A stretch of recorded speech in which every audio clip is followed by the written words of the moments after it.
something.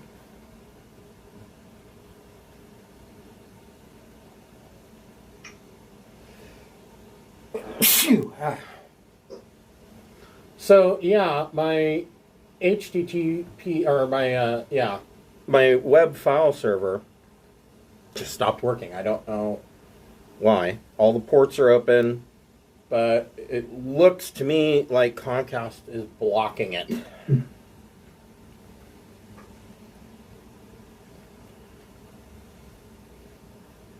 Even though I have that stupid security feature turned off. Have you tried changing your port assignments to customs? I used to do that for torrents. I tried that last night, but I don't know if it actually, if I let it sit long enough, I might do it again. Because, like I said, I can't find any reason that it's not working.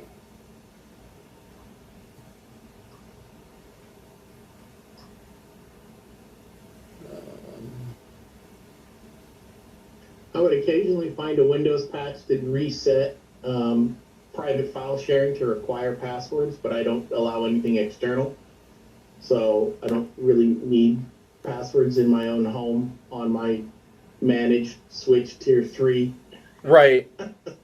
Well, I've got like a folder password set up, but yeah, it's just really weird because it's been working fine, and then all of a sudden so we got a new player, and I was like, we have a file server, and I went to give it to him, and I opened it up, and it wasn't working. And I'm like, what the fuck? So, I don't know. I'm at a loss. This whole security thing that Comcast does really irritates the shit out of me. I understand that people are fucking dumb and fall for every possible security risk that is out there. But Comcast trying to protect me from myself is irritating as all shit. I can't stand it. I know the blue hairs with their flip phones need to be babysat. But Apple already protects them from themselves. We don't need Comcast. Well, for the old people, it's consumer cellular. Protects them from themselves. Shutterbug. It's the Shutterbug. Oh, God.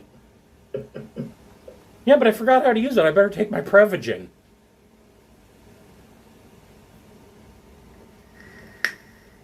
Man, old people on Facebook get really pissed off when you tell them that they should probably go take their Prevagen. They get fucking angry. My memory's fine. Prevagen is the new Centrum Silver.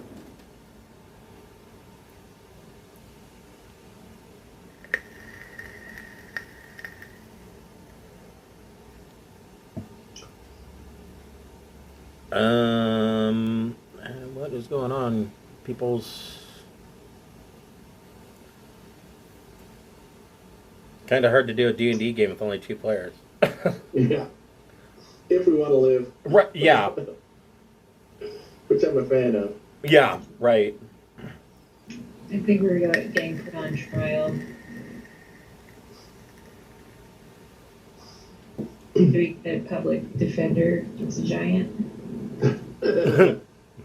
His heart's just not in it. Storm Giant, attorney at law. I'm just a country storm giant lawyer.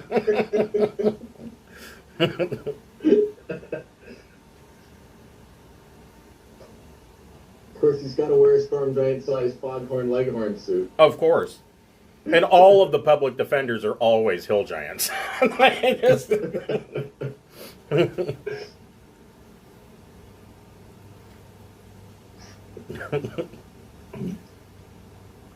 So one of Amber's daughters likes to call me a boomer, which is the real irony is she doesn't even really know what it means. She's just heard it. Right. And her and Amber went to lunch with my mom and invited me. So as we're having a talk after lunch, and Bria and I are chatting, and she calls me a boomer again, I point at my mom, and I say, "That's a boomer. I'm not." And she says, "So what are you?" And I said, "An Xer." So shut up, Zoomer. Right. Like that. Yeah. I always love the response from Gen Zs that, you hear this on Twitter all the time. Oh, anybody can be a boomer. No, that's not how it fucking works. I guess they don't know what the baby boom was. No. No, clearly not. They also like to take credit for redefining the word literally, which literally isn't being used as the word literally means. I think they added it to the dictionary though, right? So it's it's like, it can mean literal or figurative. It's like, ugh, really? Okay. So it can mean up or down. Thanks, dictionary. That helps a shitload. Yeah. Of all the words to be forced a oxymoronic definition, literally, is problematic. Right. Yeah, there's not another word for it, really, is there? We just decided day could be day or night, depending on if you mean it day or night. But as long as you say day, everyone will understand. I'm trying to teach my kids how to read. This doesn't help. Well, I mean, there's a reason why the English language is one of the most difficult in the world. Because it's like a weird mix of 3 other languages that are also hard. It's like Dutch and Italian and Latin.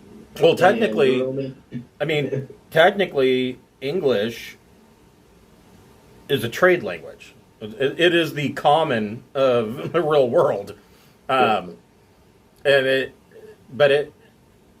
it has all these influences from multiple languages, and some of it comes out really stupid. like you look at spellings of words, and you're like, why is that the way that is? I don't. Well, I always get a kick from all the anime I watch, and so I'm not learning to understand Japanese, but obviously got the subtitles. There's this long speech and like 11 words that are purely English. Like, we give up. We're not going to make our own word once this exists. We'll just keep using your word. Right. Well, so I know some Japanese, but I can't follow a conversation because they talk so fast. But I can pick out bits and pieces. And so I was watching Tokyo Vice. Really good show if you get a chance. It's an awesome show. And I had, of course, there's subtitles. And, the subtitle will say something, and I'd be like, no, that's not what he said.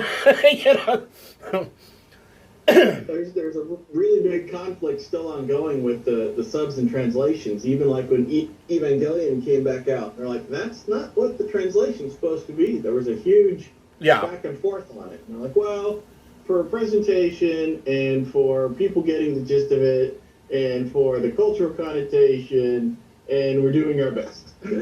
Yeah. Yeah. I will be right back.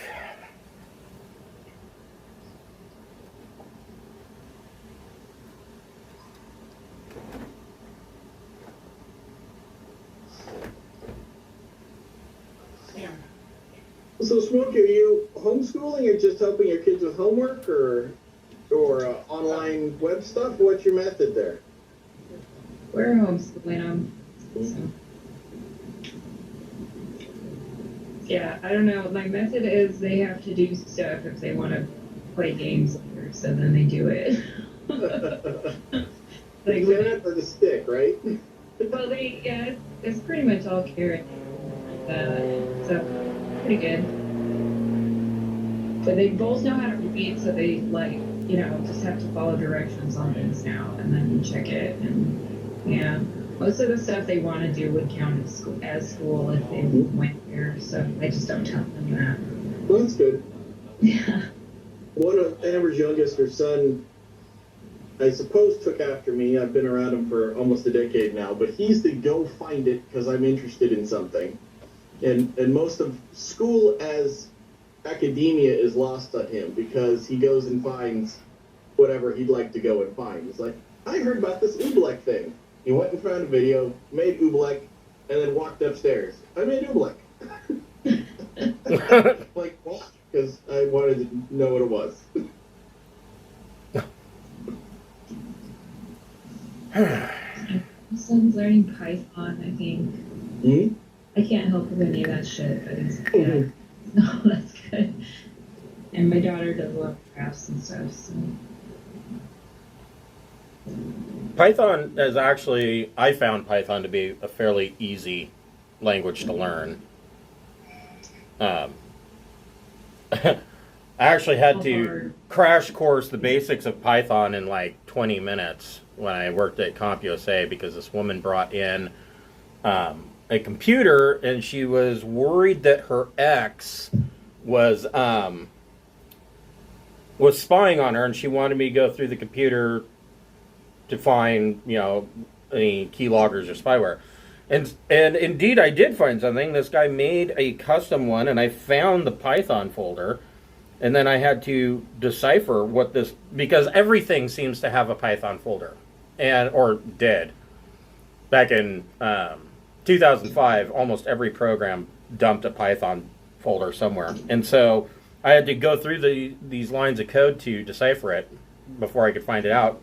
And so I sat there for about 20 minutes watching YouTube videos trying to figure out, how to code Python.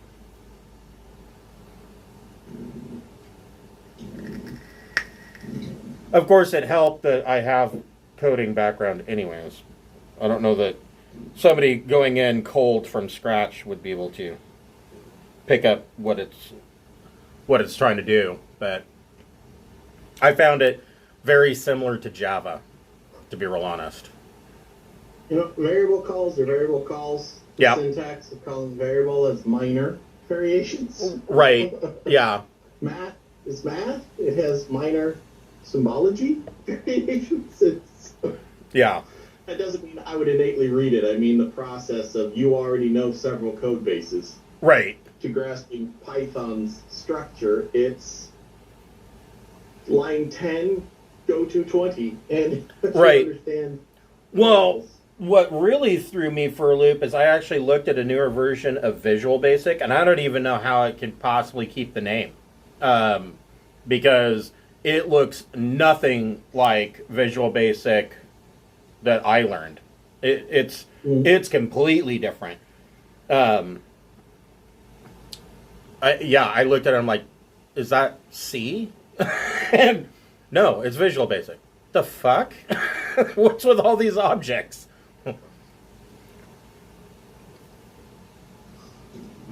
It's like to make games mostly, so there's like books that have different game pieces you can make, or like a whole game, and here's all the steps to it and stuff. So it's thankfully pretty straightforward for that part. That's how I learned coding. Commodore 64, Line number basic was what happened when you turned it on. And you would just get a book, you buy books that, there's 100 games, and here's all the code for them. And that's how I learned to code.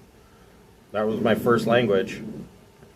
Devin messed with the files on games he bought, like CD games. And yeah, when I bought the old Fallout games, the ones that were for PC. Yep. He went in the files and messed with it, and it made the game way better, honestly, because they don't give you enough skill points to. You can't play the whole game really unless you give yourself an intelligence of like 9. Yeah. And your other skills are. So we just added a shitload. It was really nice. Yeah, you can go in and edit all of those INI files and do all sorts of things. Jeff and I do that pretty much to this day. Oh, well, this game doesn't want to fit the resolution that we want to play it at. Edit the INI file. Force it. There's a thing called Adventure Game Studio that lets you make like the point and click, like King's Quest type of games. Yep. Mm-hmm. I tried to make some stuff on that for a while, and then I just went, fuck it, and I had Devin help a whole lot after that, because, I don't know, I was making all the art and stuff too, so it was a little bit much. One person. Yeah. Well, What the fuck, everyone? I know. I'm going to send out another message.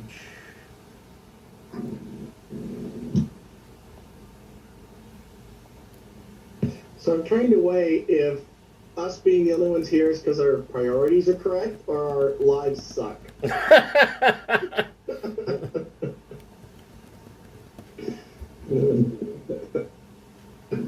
Well, my priorities are correct. I think.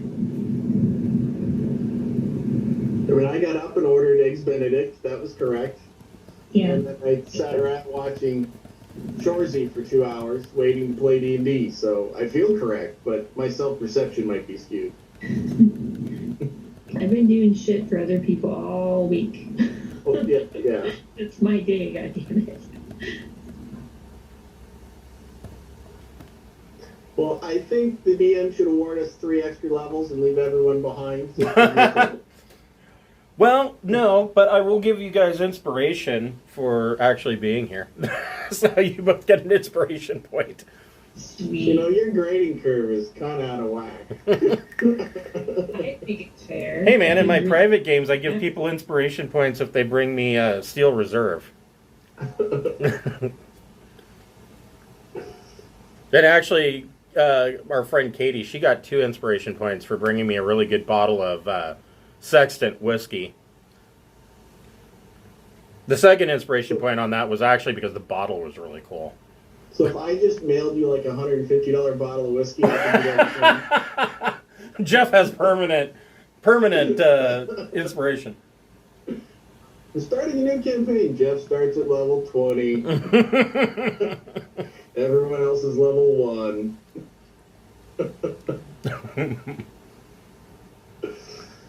Well, if other people have stuff that came up, I've occasionally had things come up. Just happened to a lot of this week. Well, and I mean, I'm not surprised that CL's late because, I mean, Billy got his face worked on, so.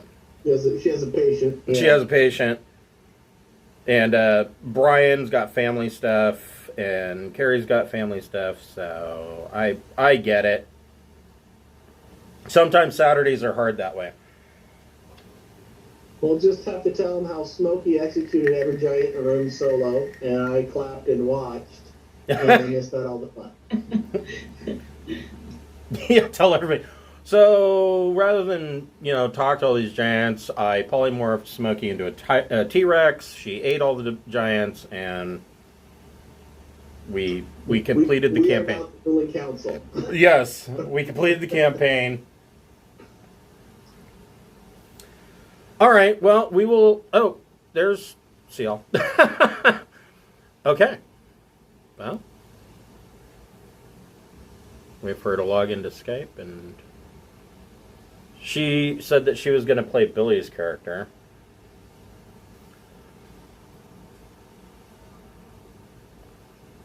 Let's see here. Do I have this right?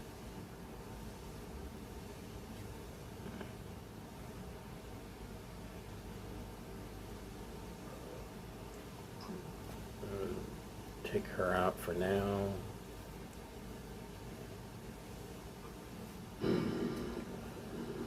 Hello. Hello. How's the patient? He's doing okay. Dead. But he's walking, so maybe he's a zombie. All right. Well, why don't we go ahead and get started, and hopefully Carrie can make it. Welcome to Storm King's Thunder. We apologize for a little bit of late start. We had numerous issues. But here we are. And we'll be picking up where we left off last week. If you're watching on Twitch, scroll down. You should see some tiles there. If you don't see the tiles, click on my profile image, and they should pop up for you. These are links to websites. These are not partnerships or sponsorships of any kind. They're just products that we really like. Today, we would like to thank a friend of the Greenwater Guildhall. We would like to thank Fable Beard Company. Fable Beard Company makes beard products such as oils, balms, butters, and co-wash. They also have a full line of deodorant and a new line of spray-on colognes. And each of their scent profiles is a different fantasy character. Today, I'm wearing Lumberjack Beard Oil, which has a scent of a slight hint of vanilla and maple syrup, so your beard will smell like pancakes. Drives my wife nuts. I'm sure they have a scent that would suit your needs. If you are a first-time purchaser, you can log into fablebeardco.com, create an account, and if you put 2 beard oils in your cart and use the code FIRST in all capital letters at checkout, you can get that second beard oil for free. If you are a fan of our Wednesday night Traveler game, we do have a website via Obsidian Portal. The adventure log on that site is written in the manner of Traveler News Service articles, and they deal with news of the entire Trojan Reach sector as a whole. But the Travelers being what they are, they do occasionally appear in news articles. If you're a fan of the page, please give us a thumbs up on the front page. We like to see the fan likes, and we hope you enjoy the content. So where we left off last week, you guys got into a big nasty fight with, so the two sisters, let's see here, Nim and Mirren, were putting on a performance for Tartha, the fire giant, Helenhild, the frost giant, and Vol, the cloud giant.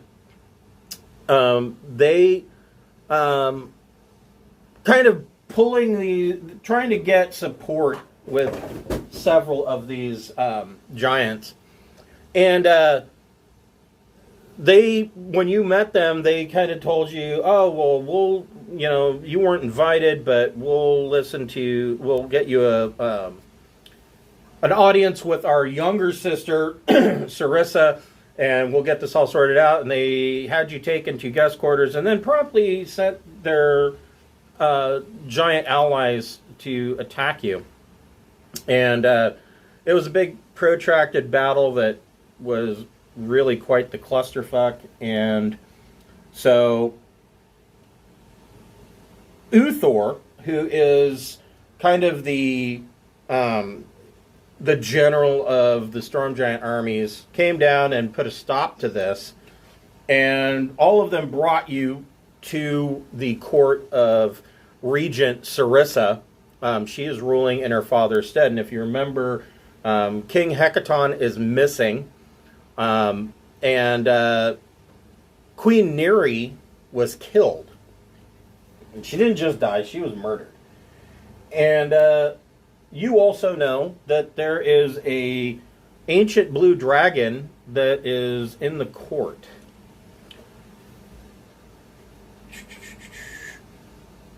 So, all of these giants come into this room.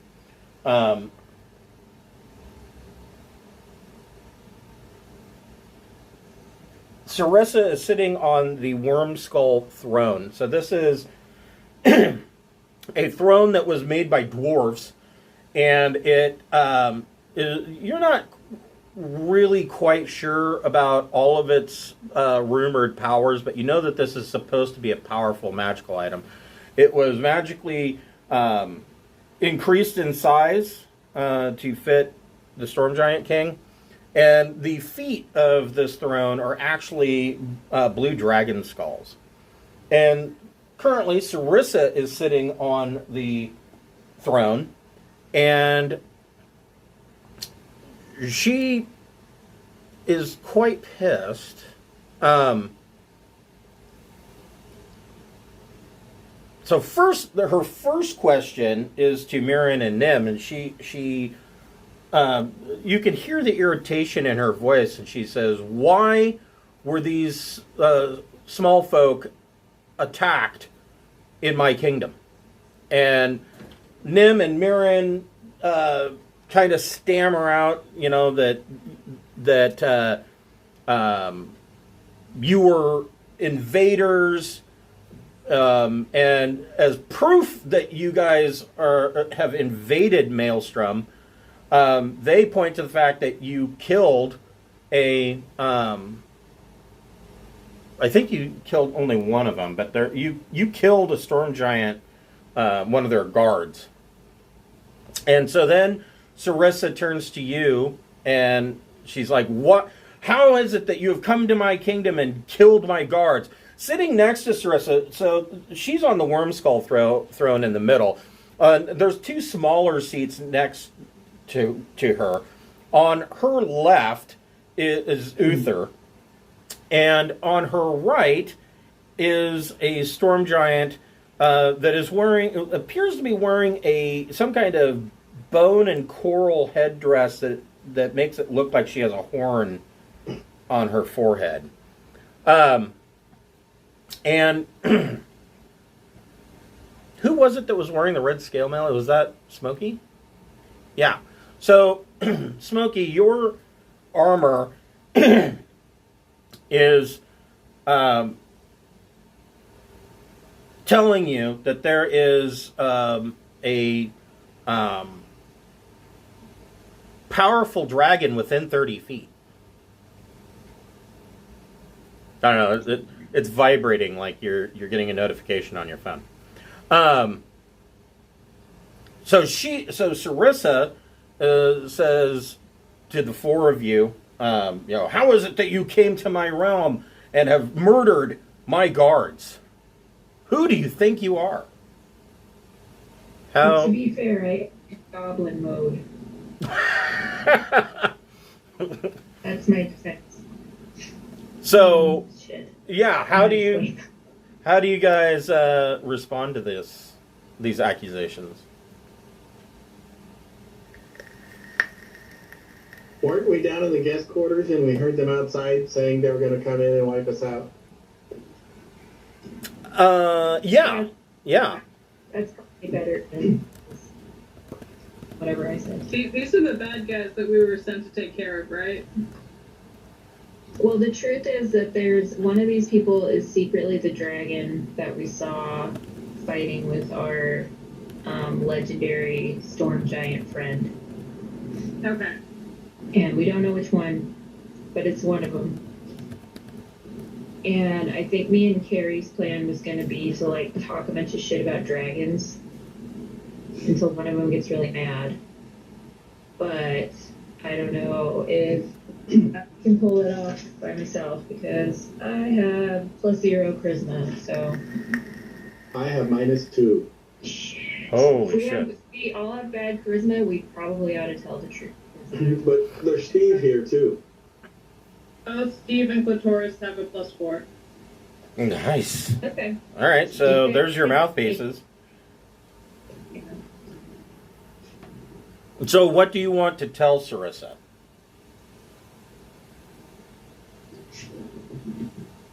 I don't remember which one of us heard the guards saying that they were going to attack either. Well, I have no idea because I haven't been here, so I'm just gonna wing this shit. Go for it. Being like, I'm the tourist of the, I don't know, where am I? Oh, the Order of the Gauntlet. We came here as guests and overheard a guard saying that they were going to kill us in our sleep. We find this unacceptable, especially in your lovely court. Make a persuasion check.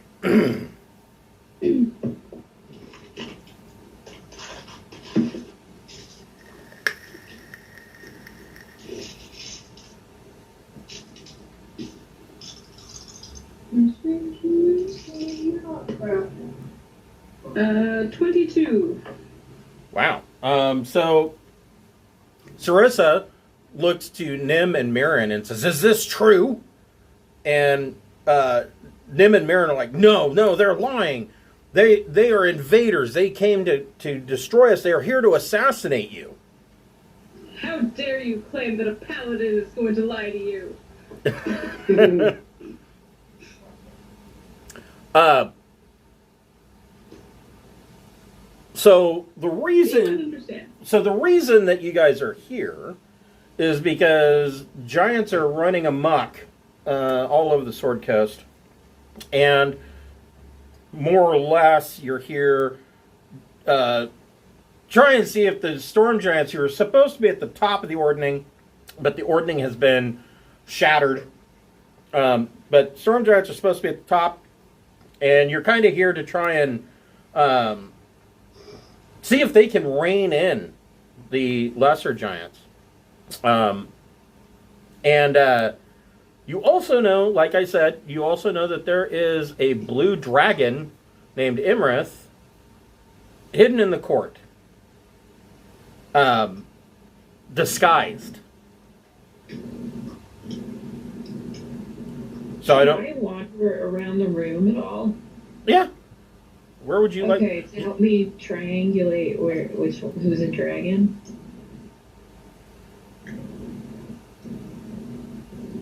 Because I get armor notification. The armor notification. Make a perception check with advantage.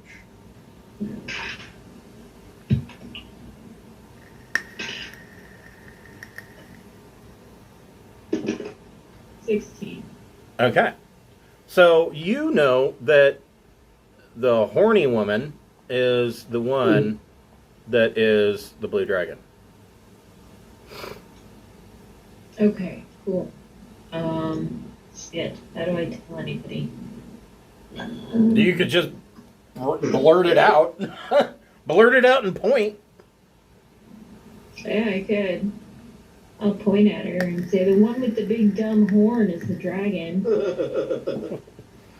So Sarissa turns and looks at the woman seated next to her, who has been her trusted advisor since her mother was killed.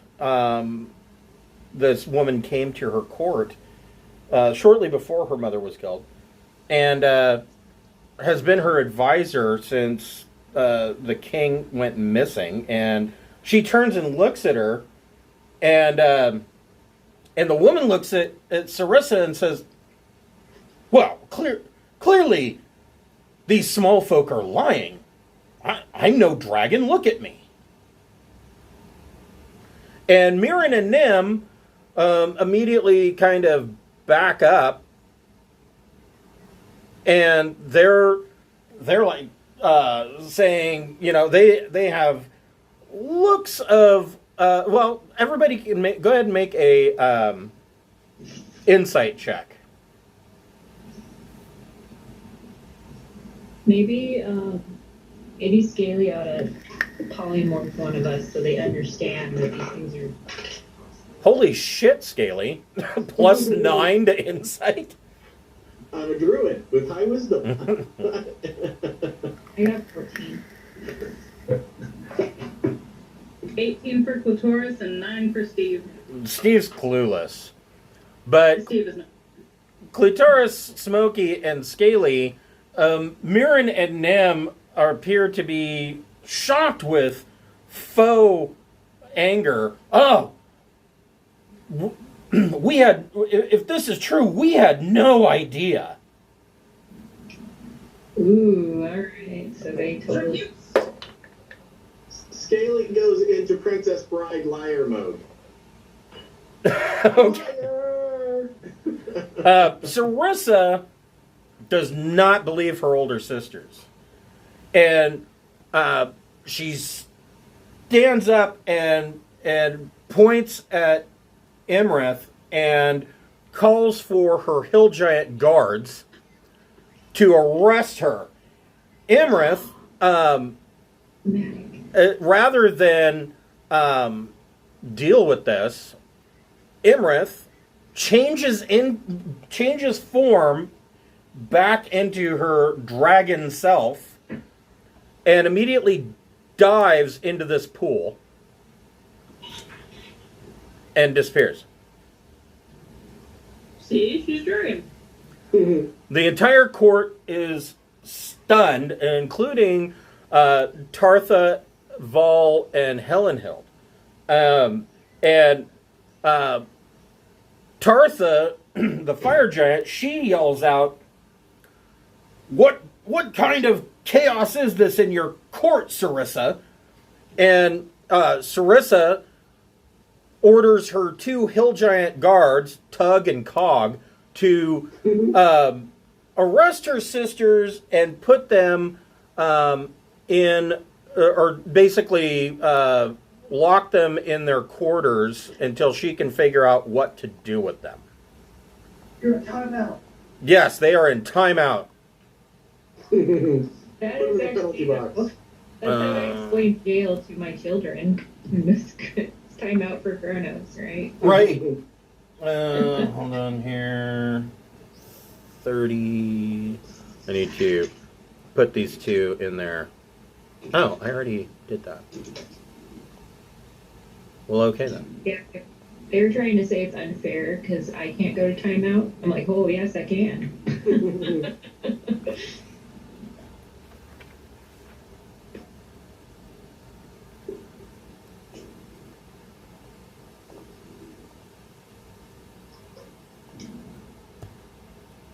Do they have to wear a pointy hat?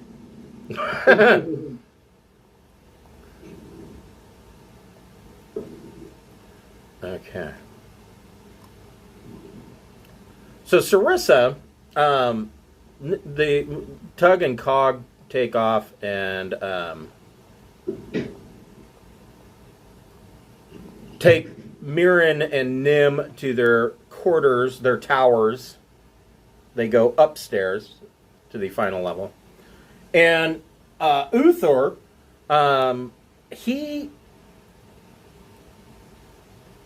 he's not quite as friendly to you or as Sarissa is. He still distrusts small folk, and he cautions Sarissa. Don't, even with this being the case, these are not individuals to be trusted in our court. And Sarissa says to her uncle, she says,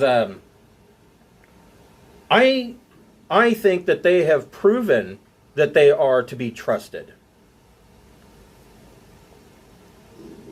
I went too far.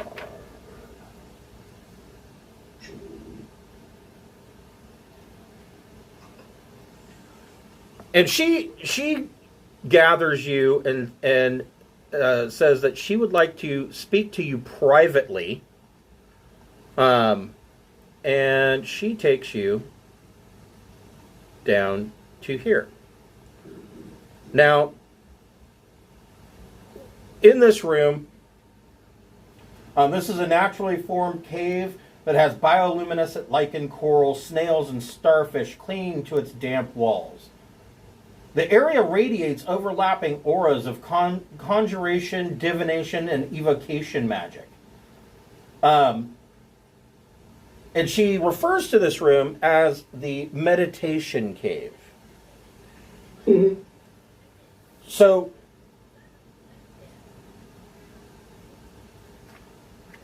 she tells you that that her father, the king, went missing, and she's fairly young. I mean, she appears to be, if she were human, she would appear to be a young woman of, between 19 and 21 years of age. She fully admits, she's like, I am my father's chosen heir, and she says, I feel like I'm not ready for this. I'm in over my head. And she says, I have an enormous favor to ask of you. I would ask that you find my father so that he can return and take control of Maelstrom once again. I really think that it's only he's going to be able to reestablish the ordning. I do not have the ability to do this. Does she know where he is approximately? She says,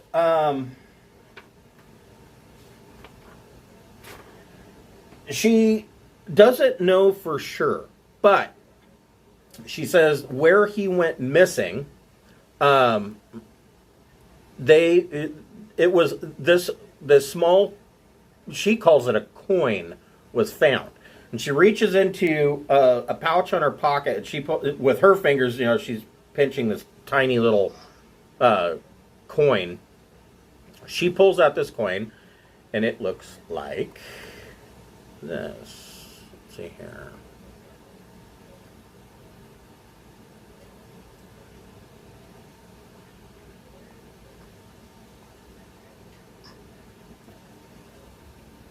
And she says this was found at the last location where we believe my father went missing.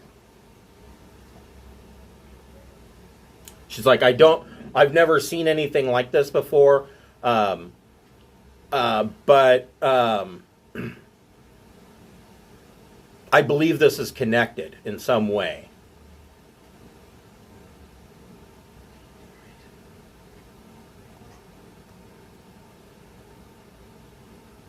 That's a shield? No, it's a coin. Okay, so it is an actual coin, not just... You guys look at it, and it appears that it's not really a coin. It is made of wood, with basically a gold overlay that looks like a golden goose on the coin. It doesn't look like any. Like I said, it's made of wood. It doesn't look like any kind of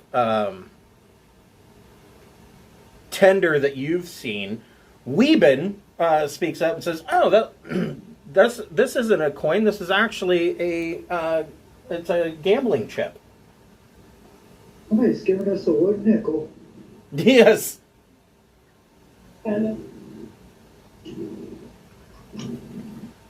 Are those like universal gambling chips, or are they from a specific place? It would be from a specific location. That's as much as Weeben knows. He knows that he says, yeah, this is a gambling chip. But as to where, he's not sure. Does the daughter have any more clues now that she knows gambling's involved on some level, or a gambler?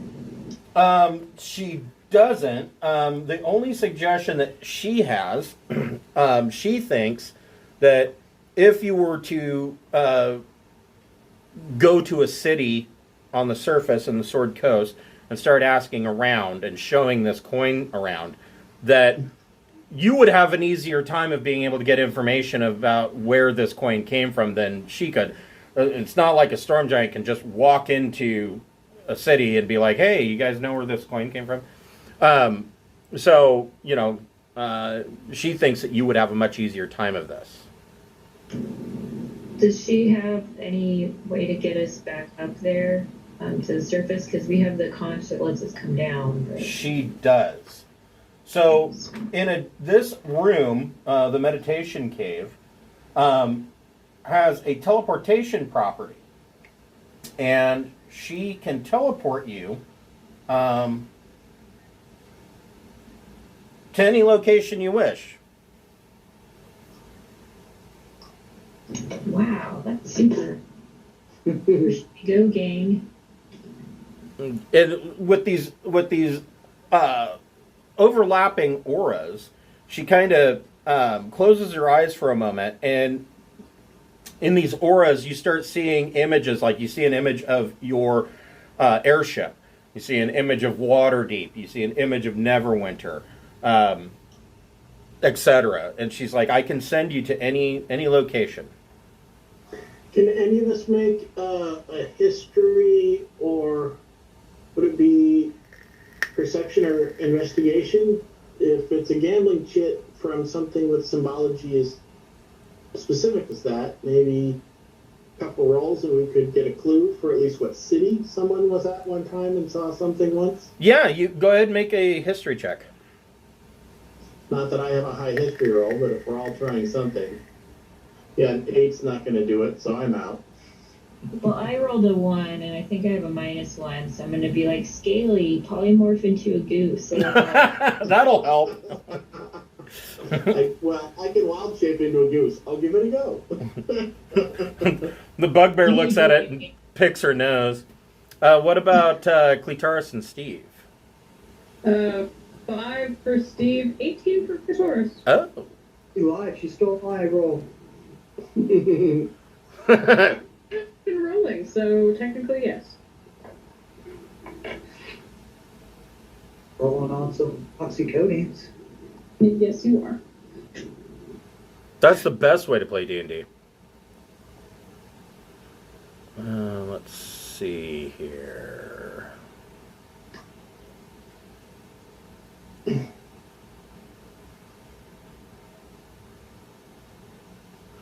So, Clitaris has seen one of these chips before in the Desserin Valley region.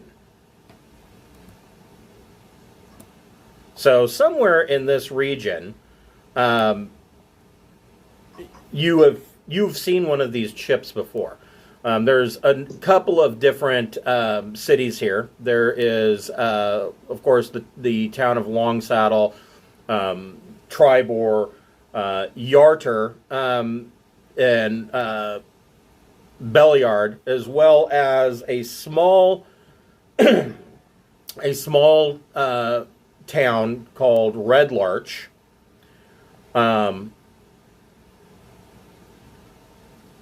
The biggest of these Gambling a lot, so that's not that you've been gambling, but you've seen one of these chips. And the biggest city in the region, in that area, would be Yarter.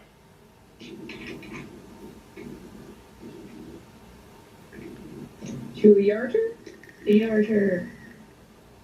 Well, Sure, yeah. the question is, do you want her to teleport you to Yarter, or do you want her to teleport you to your airship and then travel to Yarter? You can come back there with the conch, right? You can come back to Maelstrom with the conch, yes.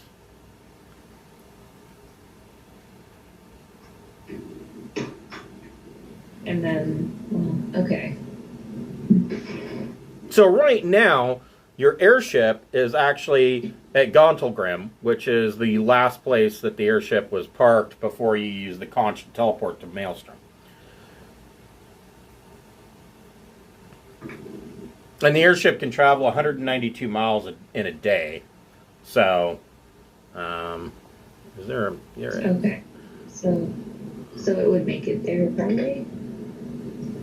Let's see here. Yeah, it could fly you from Gauntlgrim to Yarter in one day. That's about roughly 200 miles.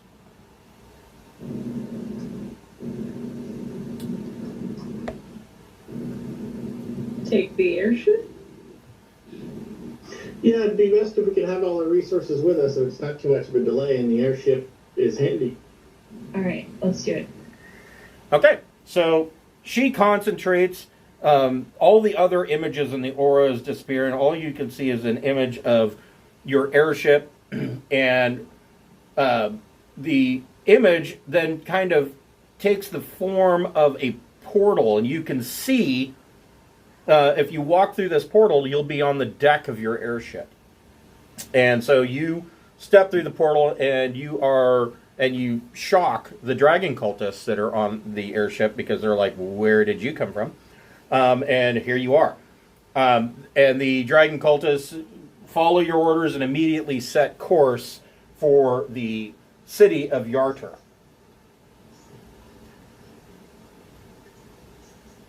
Exciting. So, a day goes by, and you arrive in Yarter.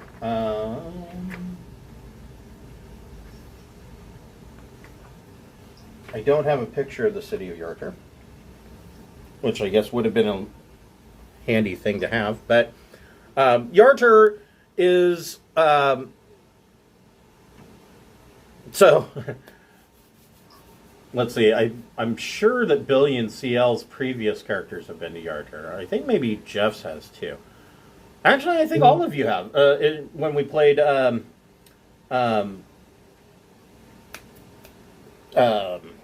Princes of the Apocalypse, you got into a fight with some members of the Kraken Society here. Oh, those guys. Yeah, those idiots. So, Yarter is a bustling river port town on the Desserin River, and they ship all sorts of supplies up and down the river. It is a vital shipping hub for the region. And, of course, they also ship things directly out of town via wagons and whatnot as well, supplying the entire area, the Desserin Valley, with goods. And the airship sets you down in town. Where would you like to go to start asking about this coin?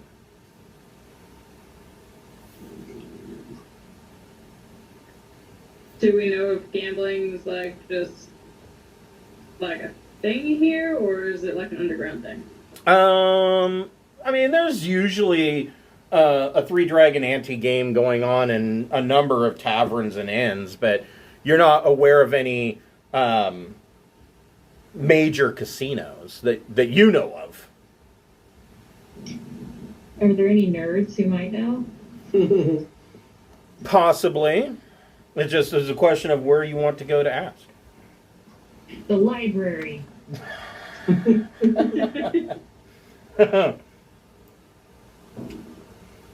So,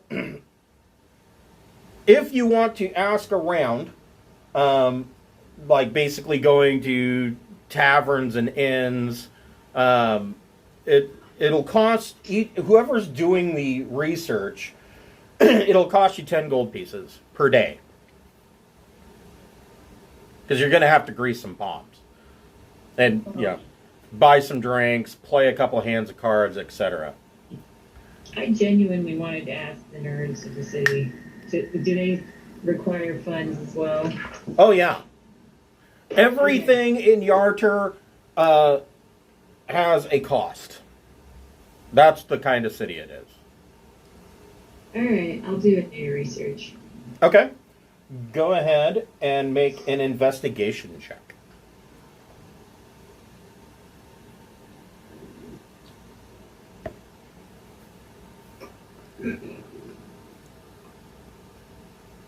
I got 13. Ooh. So, Smokey, at the end of your day, you come back and you learn that that this is a gambling chip for a riverboat casino called the Grand Dame. And you learn that the Grand Dame is run by an individual named Lord Dryland.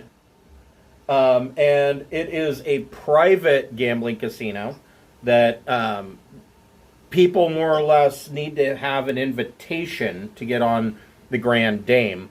And at sunset, people board the Grand Dame, and it travels. They have a crew of oarsmen that travels it upriver, and then at about 3 a.m, they turn it around, pull the oars in, and then carry the current back downriver. And at dawn, it redocks in Yarter, and and they disembark. It is considered to be a high-end establishment.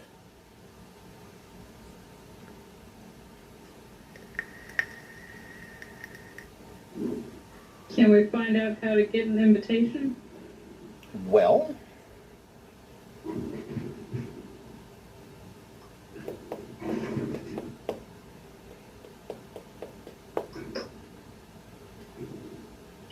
in order to get an invitation, you would have to be somebody in either somebody in power that can give prestige and power to Lord Dryland. In other words, so basically the only people that are invited on this thing are, aside from the crew, are, high-end town officials, things like that. Are any of the high-end town officials dwarven? No. Also, since Weaven and I are both part of the Zentrum, would it be possible to get forged or scalp tickets through the Black Network? That's a good question. Go ahead and make an investigation check.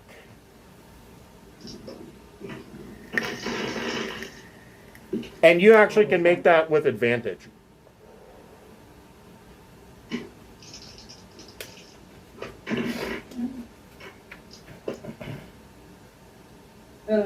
7. You're not allowed to roll for me anymore. Well, playing, so man. That was with advantage. You got a 7. Well, it was either a 4 or a 6 plus 1. No. So the Yeah. What are you playing? the Zentrum contacts in Yartar, and there are many. They're like, man, getting an invite to that boat, we've been trying for ages. We've never been able to get a invitation or even get our hands on anything to get us on the boat. But they suggest the second best thing would be that you could try to hire on as crew. They're always hiring oarsmen and cooks, waiters and waitresses, etc., etc. I'll row the boat. Do they need to hire a dancing bear act? Well, what if we Maybe. just gone to polymorph into mice and just like crawl up the ropes and like get on, and once we start going, unpolymorph, like, we're just here now. I can only polymorph one at a time besides myself. Yeah, so that would be problematic. I'll get on. We know like where it docks and everything when it leaves, right? Yes. Could we just like mug some guys for their tickets? It says the paladin. Yeah, that's an option as well.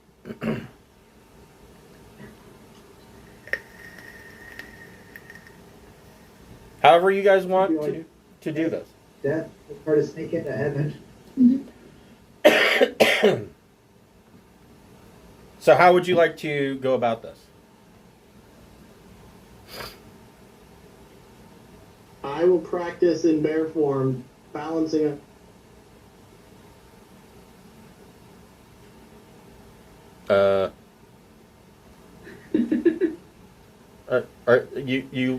You locked up there for a second, Jeff.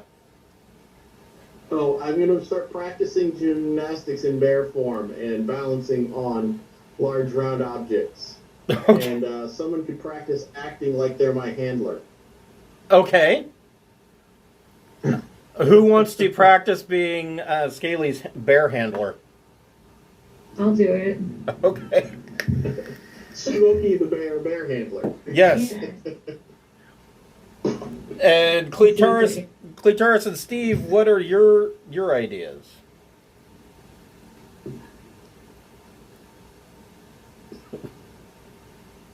I can just see you guys on the boat. Yeah, my bear really likes martinis. Did you say this boat does its thing in the day or the night? Night. Yeah, it leaves the dock and goes upriver at dusk, and about 6 hours in, it turns around and then rides the current back for another 6 hours back to the city and redocks, and then disembarks everybody at dawn. Oh, Steve still has invisibility. Steve can fly in, under the cover of dark and invisibility and just land on the deck and be like, I'm here. You guys already checked my ticket. That's true. You could do that. So what about Clitaris? Smack somebody with the flat of your blade? I mean, I kind of want to do that, yeah. Sounds like fun. Okay. So, I mean, I'll at least try to slide a hand ticket before I hurt somebody, but... go ahead and make a sleight of hand check.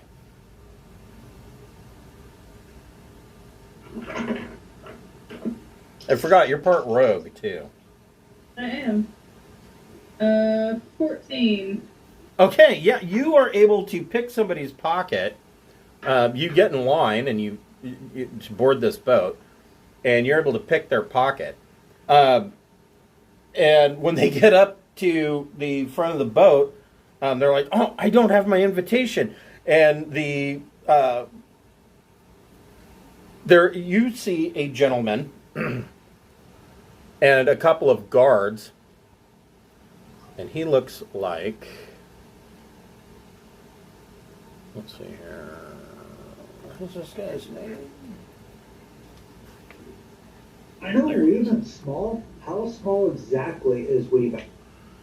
Halflings technically are smaller than gnomes, so he's anywhere from 3 to 4 feet.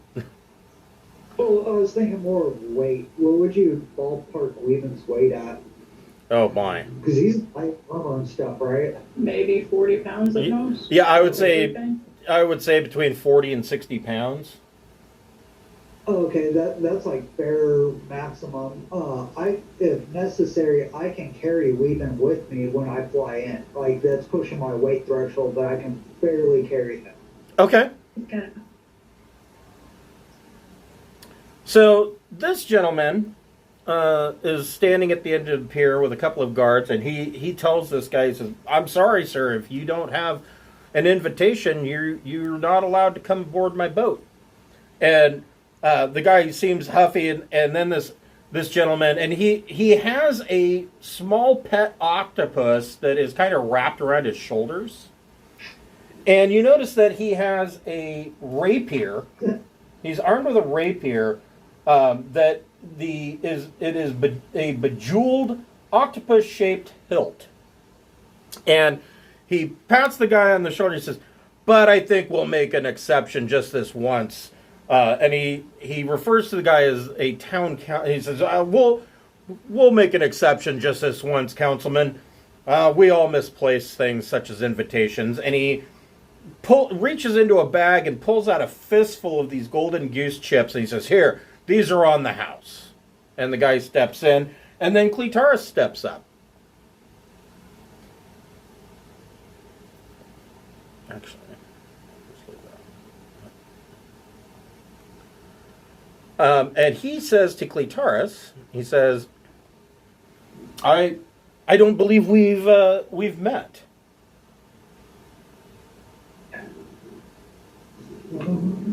I was gonna ask if, while I'm behind this guy, since I stole his thing. He's human, He is. and my party's not around. No, it's just you. I'm not too far away. Well, Keep an eye on. A little further back is Smokey and a bear.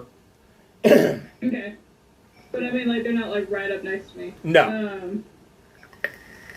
Have we seen, like, generally how the town guards look?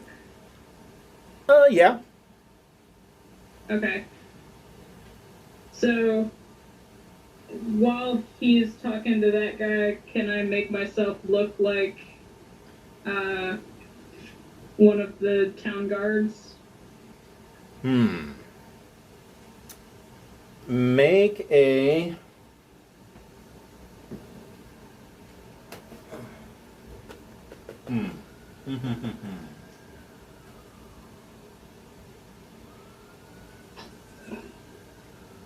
Make a switcheroo check. Yeah, make a performance check. Or your choice, either performance or deception. Oh, well, deception, yes. That would be a 21. Wow. Okay. So you have decked yourself out to appear to be a town guard, and Well, I meant more like, being changeling. oh, that's right. You're changeling, huh? I am. Yeah. So you deck yourself out. You look like a town guard, and with that role, you actually look like a commander of the guard. And he says, "I don't believe we've met. What can I do for a commander of the town guard?" Oh, decided to see what's going on over here. Thought it would be a good night out, He says, "Indeed, indeed." He says, "Well, the town guard is always welcome aboard the Grand Dame." And he reaches into his pouch and he hands you 10 golden goose chips. He says, "These are on the house. Enjoy yourself in our gambling hall." Thank you, my good sir. So, Smokey and Scaly, you get up, and he says, "Oh, that's the other thing. So, Cleitaris, when you get onto the boat, there are 2 guards there, and they have a small, like it looks like a coat check room, but in the coat check room are weapons. Weapons are not allowed on the Grand Dame, and they'll hold on to your equipment until you are ready to leave in the morning."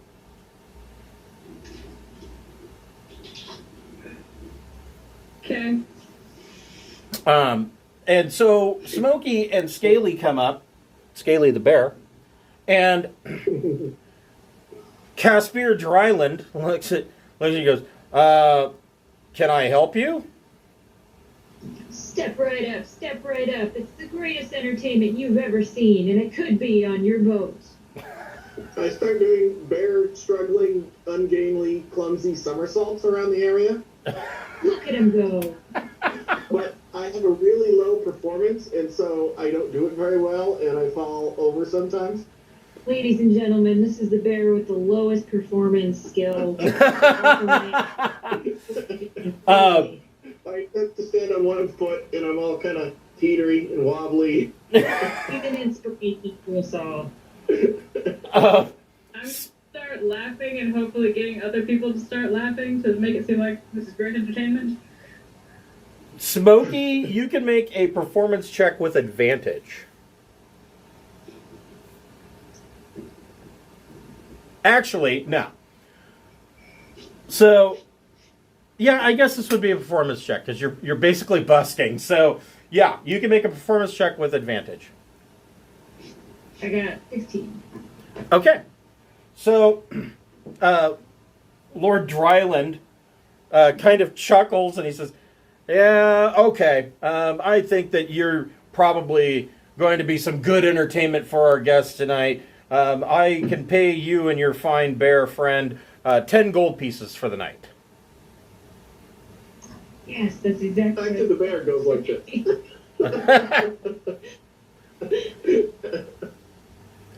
And he allows you to go on. He says, "Just leave your equipment with the with my guard, and head straight down to the gambling hall, and they'll show you the way."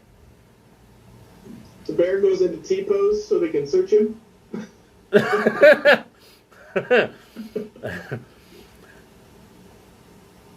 And then there is Steve. So this is the Grand Dame. And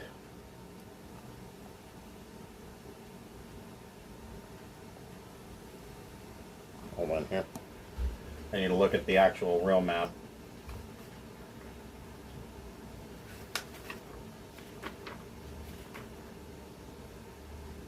Main deck. Okay. So, Steve, this is the main deck. This is where Steve sets down. Yeah, I was gonna say Steve's gonna wait till just as it's departing, so it's already like kind of moving away. Okay. So pretty much just after they shove off, I'll do the invisibility, grab weaving, and fly in under as much dark as possible. Okay. So Weeben won't be invisible. No, but he might be able to do his hide in midair. Behind bush. Yes. He's just gonna hold a big bush in front of him.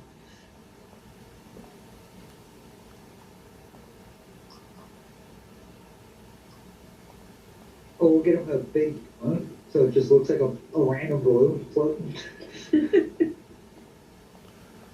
Okay, so Steve, you and Weeben sit down on the front of the deck.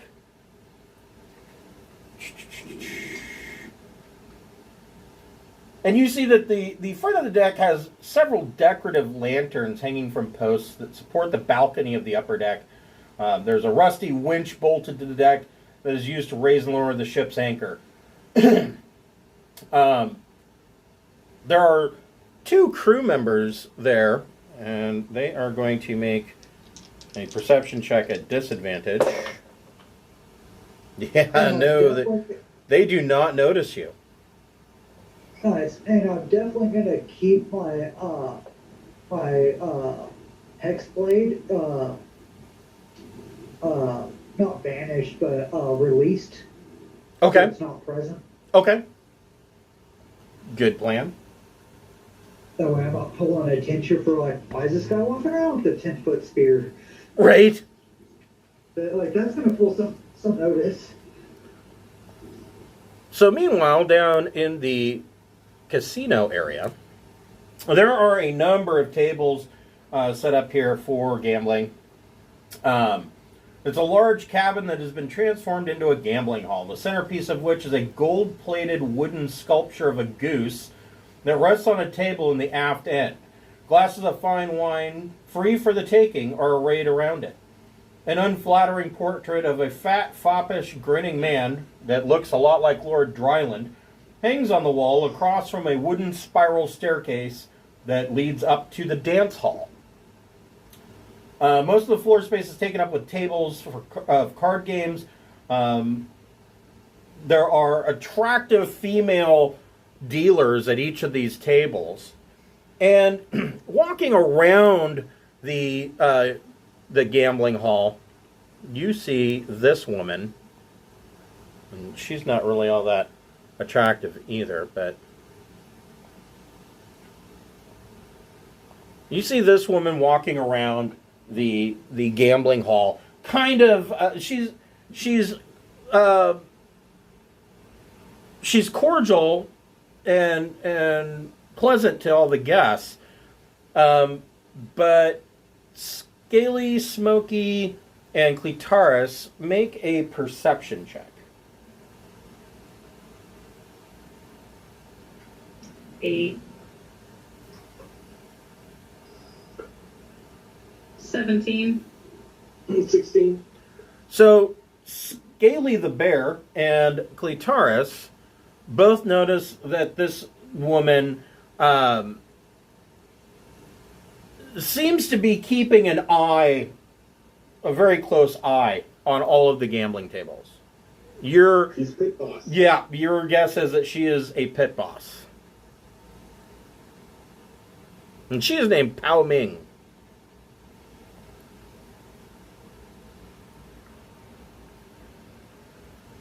And shortly after you all board, the ship leaves the dock and starts to, you can hear the the oars rowing as it heads up river, and gambling begins. People are starting to drink some wine and sitting around these tables.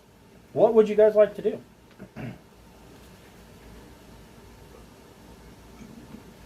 they probably want Scaly to work the dance hall, don't you think? Okay. You can go up to the dance hall. Oops. Wrong direction.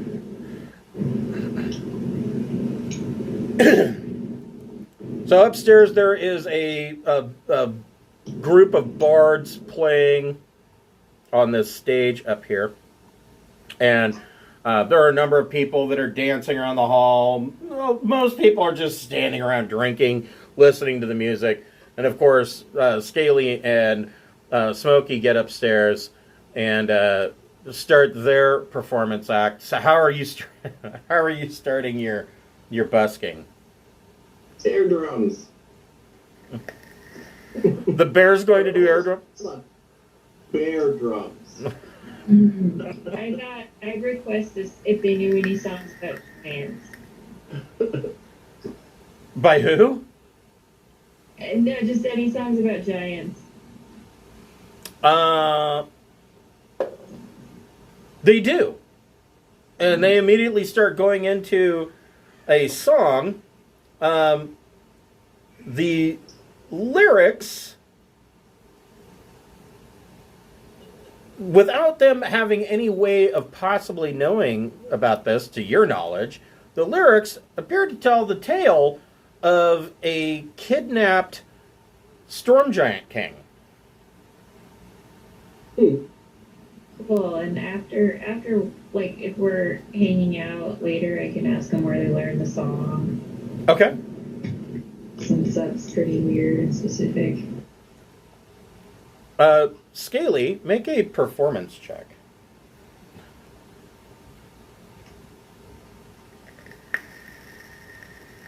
Hold on, I was researching something. Remember, my performance is horrible, so this will be awful. Wow. 17 after minus 2. So the crowd is completely enamored with this dancing bear playing bear drums. And they're all clapping, and they find this highly amusing. Meanwhile, down in the gambling hall, Clitaris, what are you doing? I'm gonna gamble and schmooze with people. Okay. And see if they've heard anything about, like, the giants doing stuff.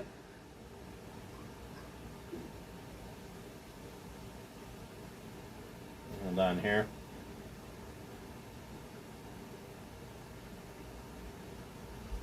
So the table that you sit at, we'll just pick a table. This is a good one. The table that you sit down at, they're playing Three Dragon Ante, and seated at the table, aside from the dealer, there are town council members.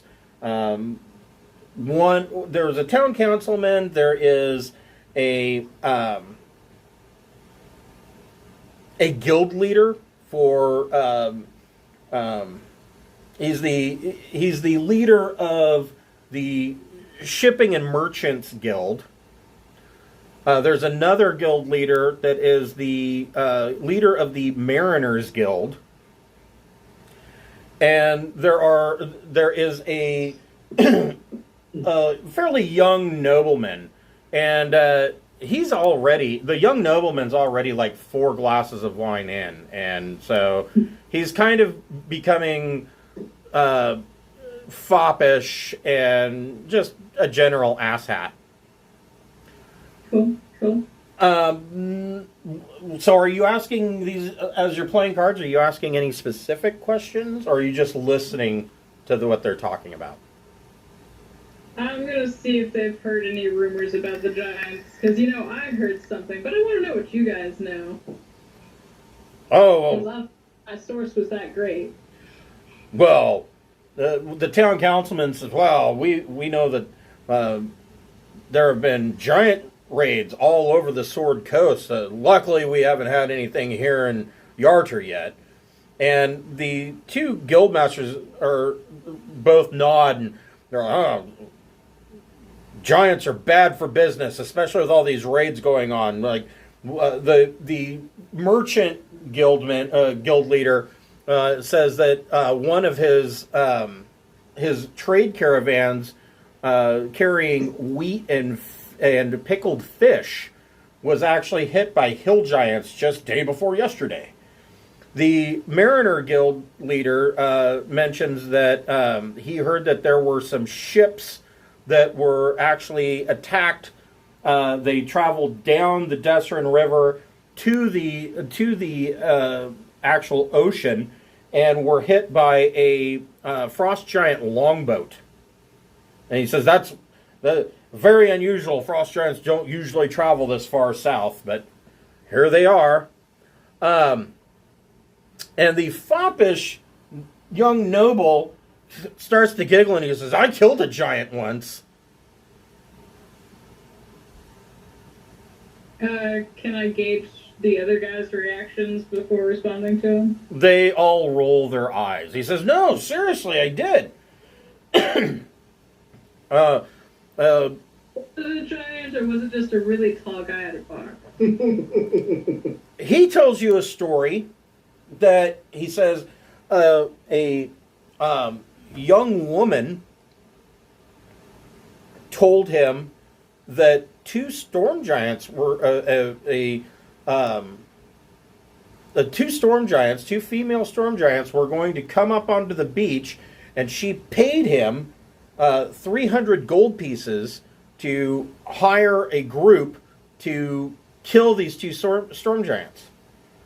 And he says, unfortunately, he was only able to get one of them. Well, what'd you do with the body? It's not like she's just gonna lay on the beach there and like die like a whale. He says, well, unfortunately, you know, I lost half the party in the battle, and he says, but to my knowledge, the giants came back out of the sea and took the body with them.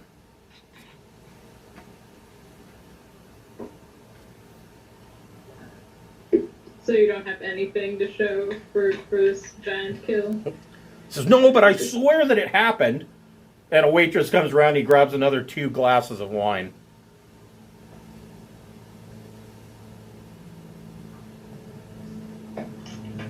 Oh, that's a roll on inside check. See if he's bullshit. Huh? Do we know of any like giant ladies that have died other than the ones that we killed? You know that Queen Neri was murdered. Queen Neri used to take her daughter Sarissa to the shores and actually had good relations and was friendly with many communities of small folk on the shores of the Sword Coast. And you know that Queen Neri was murdered. Okay. So I'm gonna be like, well, if you don't have proof, like, who hired you? Maybe they have proof. Then I'll believe you. He says, that's the funny thing. I haven't been able to find that woman since. It's like she disappeared.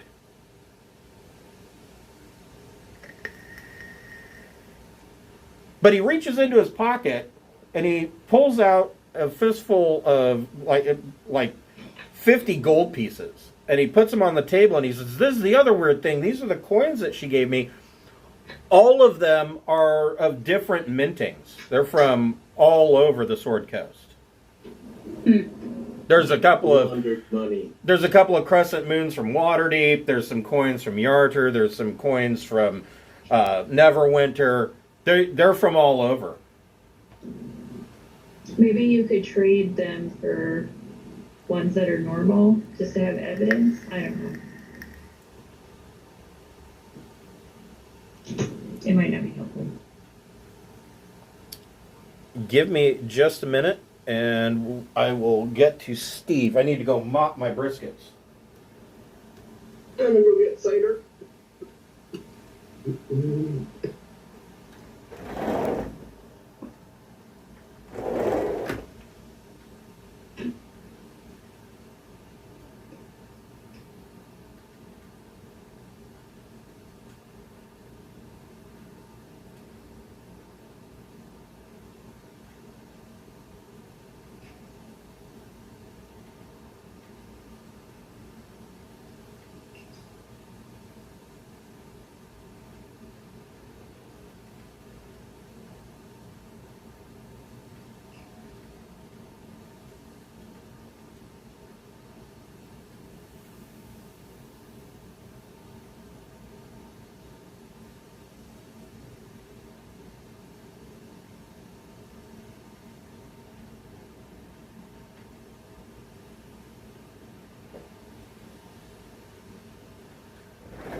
So, Steve. Is Steve back? Yep, I was asking what Steve wants to do. Okay. What would Steve like to do? He's invisible on the main deck. And so there are two stairs, sets of stairs here and here, that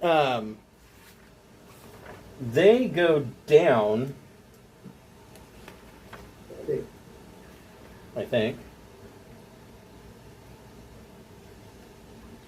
Yeah, those two sets of stairs go down below decks. Steve's gonna just kind of wander around and see if he can find the rest of the party and catch up and see what's going on. Okay, so there is a door here that leads into another room. Well, you'd at least be able to find two of the party. So are you going to stay invisible?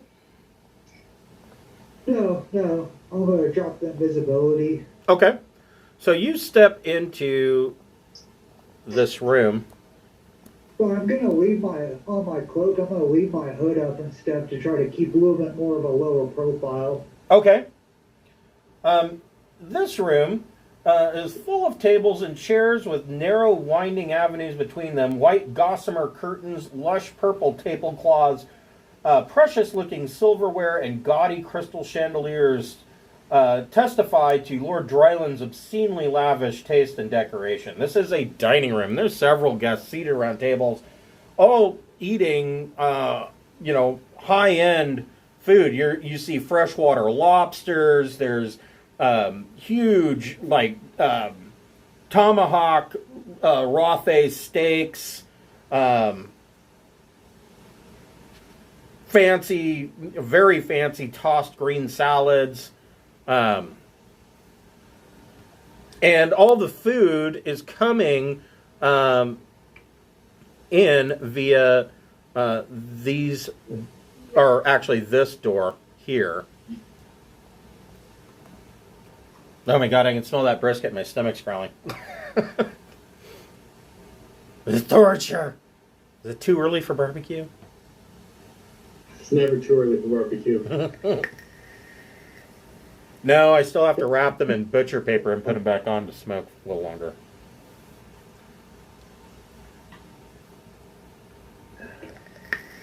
So, Steve, what would you like to do? Pretty much I'm just gonna try to wander around till I catch up with Scaly and Smokey and just try to reunite the group. I don't like being split too much. Okay.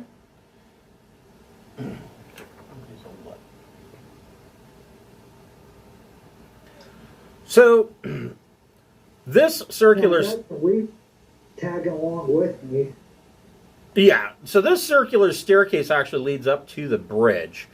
And you wander around and... Is it too late to dress up as like a small child? Like, come on, Junior, let's go. You make it into the gambling casino. This stairwell here leads up to the dance hall where Scaly and Smokey is. But you see Clitaris is sitting at a game table playing Three Dragon Ante. But does he? Because I'm not Clitaris right now. Oh, that's right. So I would imagine that he was there when you changed. Then the question is, does everybody in the party know that you're a changeling? No. So maybe he wasn't there when you changed. So I guess he doesn't know. But you find your way into the casino, and then I would imagine you would probably go upstairs to the dance hall, where this bear is performing, and there's bards and music.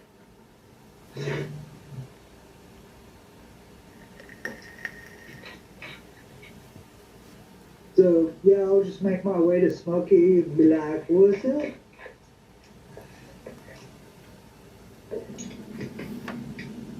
I grab Steve and start treating him like my do-si-do dance partner. Okay. Smokey. Baloo and Mowgli in Jungle Book. So, Scaly, make a performance check. This won't go well. Come on. Wow. I can do everything but notice things. So, Scaly and Steve are doing a waltz around the room, and everybody in the dance hall is clapping. Smokey, make a perception check.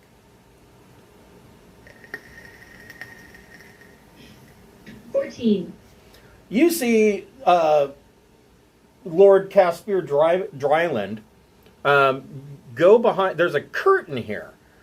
And he goes past the curtain, and you see that there is a sign on the wall here that says staff only. I have a staff. Oh. It's a broom closet. There's staves and sticks attached. Look out, Steve's got wood. Although bears can't read. That's his best act. Watch as this bear performs sonnets by Shakespeare. I'm just holding a skull and pantomiming everything. Yes. I get puppy dog eyes, look like I'm about to tear up. Is Smokey, are you trying to slip in that crew only door? You know, I think what I could do is I could send the Tressum to look, and I can use, was it Beast Sense? Yeah. I think that's what I will do. Okay. If need be, I can use invisibility one more time today. So if somebody really wants to go that way, I can invisible them and they can go do it. I don't know. I only have one more use though. Okay, I'll send the Tressum because it's a spell slot to use Beast Sense, so it's not too big a deal. Yeah, if we do a short rest, I can get my warlock spells, but at the moment, without a short rest, I only have one more warlock spell. You might need it to escape too. Well, then we probably get a full rest on the airship on our way down here. Yes. It's not like from the giants that we came with used stuff. Well, I only get 2 warlock spells per short rest. So the Tressum sees Dryland go in this door. Alright, so if someone were on the other side of it, they might be able to hear through the wall. True. I don't know.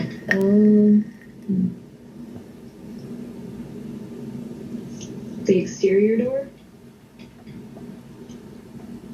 Like if I were there, could I? So these are actually like porthole windows. Oh, okay. So I'd have to like sneak under one or something in order to listen through the wall, and that might not work. Any shit. Go ahead and take a look at that map, and once again, I'll be right back.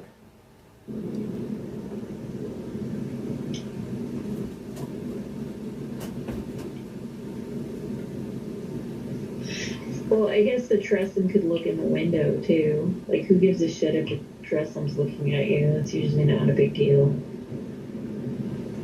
I think I'll do that when Chris is back.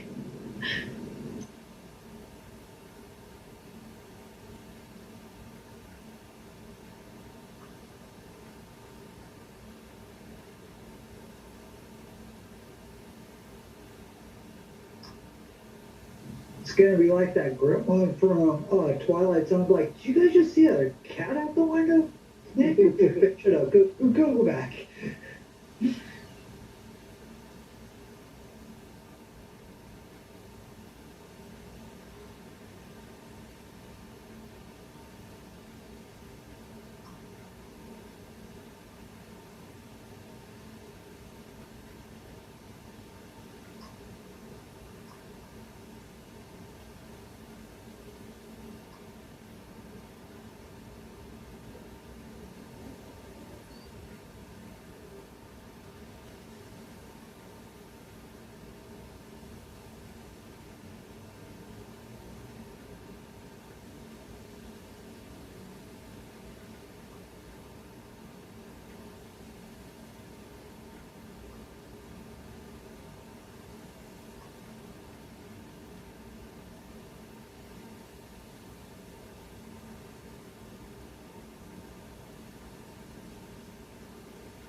Okay. There are So, some Balut dancing reference YouTubes for people to get how stupid I am in bear form.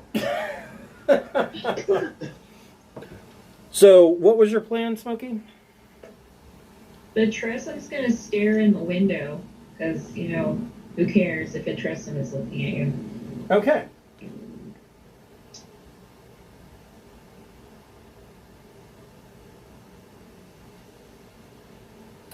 So, through the Tressum's eyes, you see that this is Lord Dryland's cabin. It is clearly a testament to bad taste. There's purple velvet curtains. There's a number of scented candles and gaudy candelabras. In the middle of the room is a table with a large aquarium tank resting atop it. And the Tressum sees Dryland go over to this aquarium and take the octopus that's wrapped around his shoulders and puts it in the aquarium. And he hold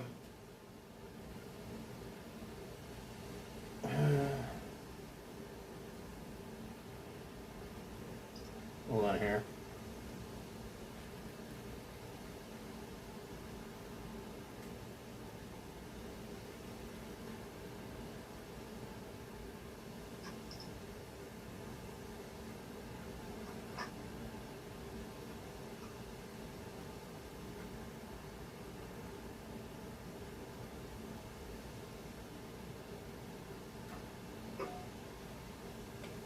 Sorry, I'm trying to. Oh.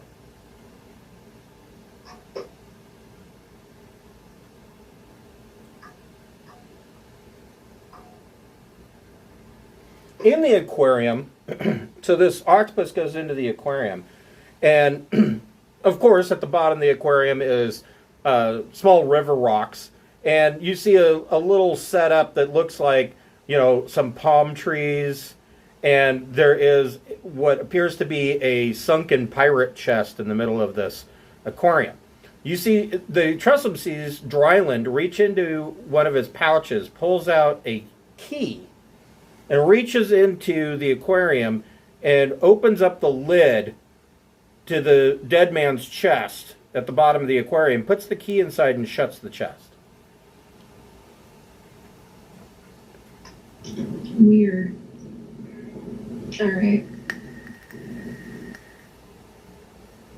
That has to be important. I'll tell Steve. Okay. Because he could be invisible and then wait for the guy to leave and then waltz in and grab it if he wants, I suppose.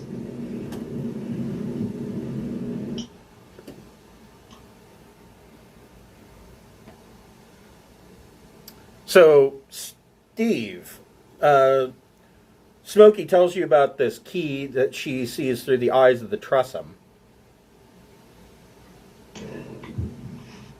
Was it? 1 second. Uh-huh.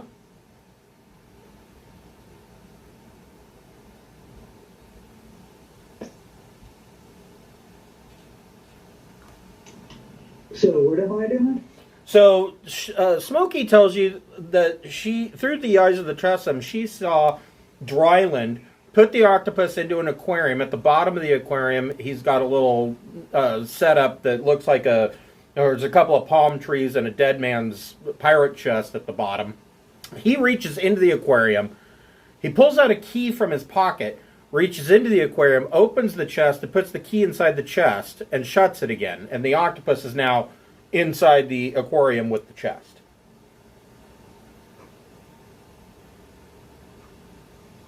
And I'm with Smokey back at the spot, right? Correct. So what do you want to do, Smokey? Are we gonna go after it? Or we gonna wait till the octopus is gone? I am not sure. I was leaving it up to you if you wanted to wait for them to leave or I can't turn invisible, so I have fewer options. Yeah, but you have a bear. That's true. I think a bear Yeah. trumps invisibility. Has anybody seen the paladin yet?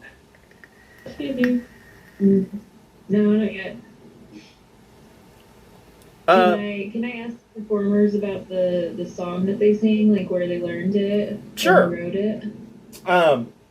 it? They tell you that they learned the song, or they learned the story of the song from a few of the oarsmen down below, and they crafted this story into a song. Okay, cool.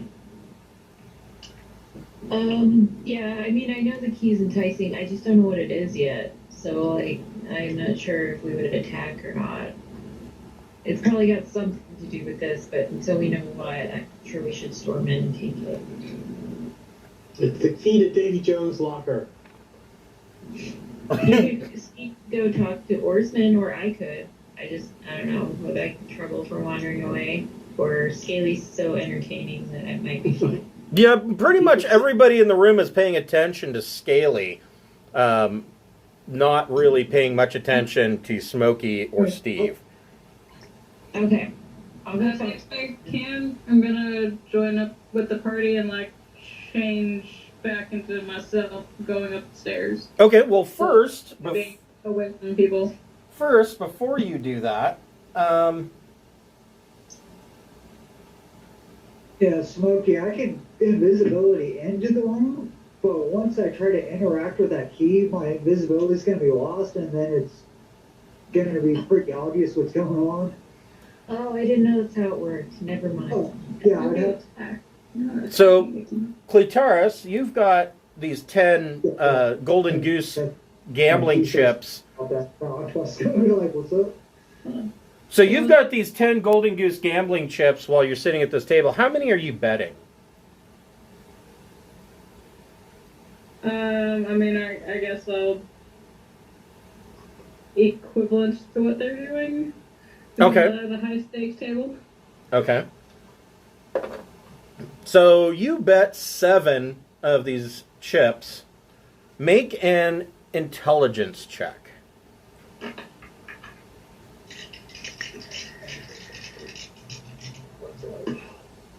Nat 20. So 21. Okay. You actually win the pot. Let's see here. 1, 2, 3, 4. So you pull back 24 chips. So 34 total? And Pao Ming comes over and she says, "Oh, you're very lucky. I hope you're enjoying yourself, Commander." Why, yes, very much. Is there anything else that could be worth my while? She says, "Oh, the Grand Dame is known for all of its luxuries. There's fine dining to the floor of the ship, and there's a dance hall up above."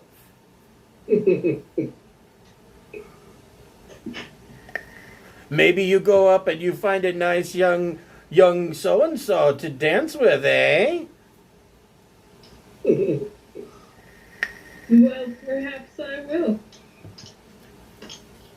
will. Make a perception check.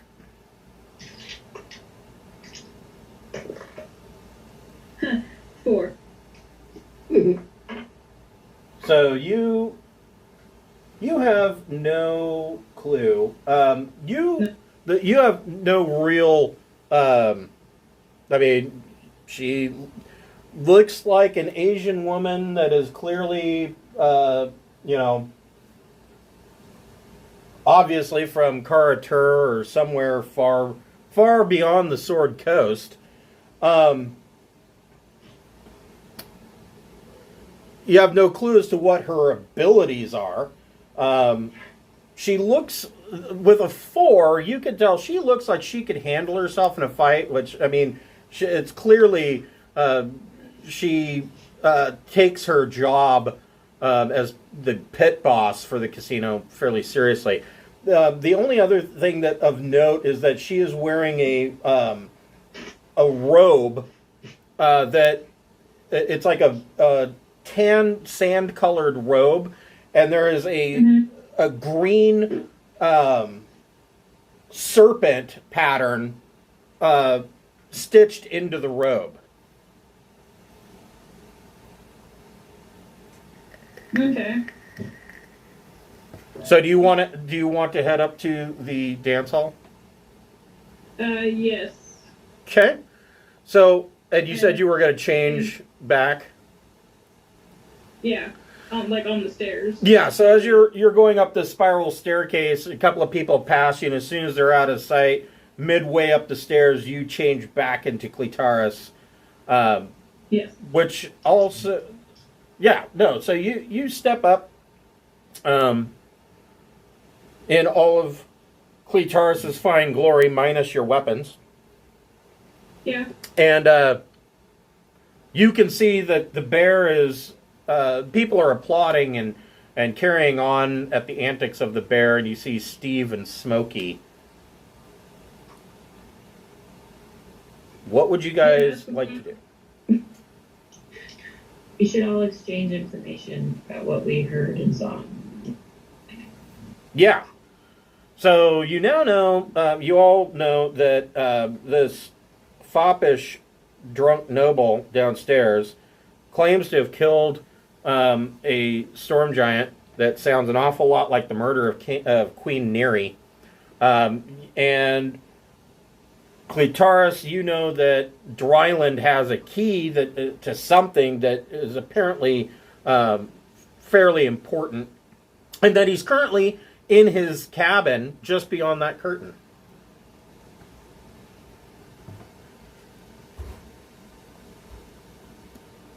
And that's the curtain. So, Weaven is the one that's like attuned to the conch. If he hung out with the douchebag noble and like teleported back, could he bring that guy with him Yes, for questioning? he I could. don't know. That's what I do. It might cause a stir though, so it's an option. I mean, if he's this drunk now, that guy's probably gonna pass out before we leave. So. Oh, good call. Yeah, it won't be hard to like keep after him and then teleport him if we need to later. All right. I wanted to ask any of the oarsmen if any of them were there for the So murder. by now, you see that you can feel that the ship is turning and is going to ride the current back down, and you can see that there are. Or you can hear beyond the curtain that there are crew members that are coming up. There's clearly crew rooms beyond this curtain as well. And you peek through the curtain and you see a number of large, sweaty lads going into these two rooms up here. They seem to be like the oarsmen. Yes. I guess I can help Smokey stop a few of them to ask about this story song thing.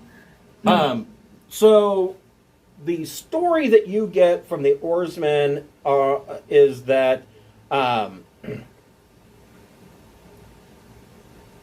few of them were present, and they confirm this story that this nobleman hired a number of people. In fact, a couple of the oarsmen were actually a part of the party, and that there was a ferocious battle against this female storm giant and her daughter, and that the party actually killed the older storm giant. The younger female storm giant fled into the sea, and they tell you that as they were retreating, the younger female came back and dragged the mother into the ocean.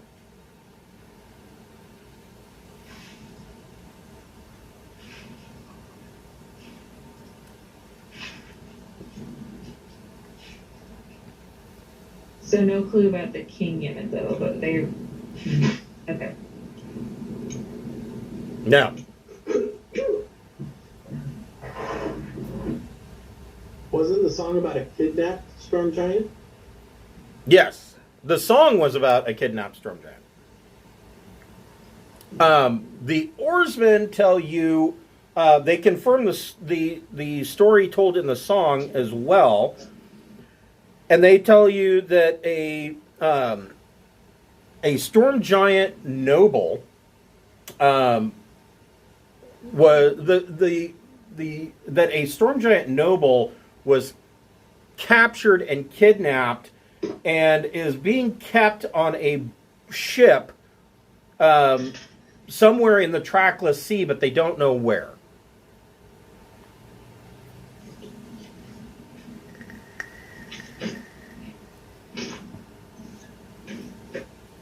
And that they were, so this, it's on a ship in the trackless sea. They're not sure of the location, but they were a part of this kidnapping, and they just did as they were told. They were ordered to do this by Lord Dryland.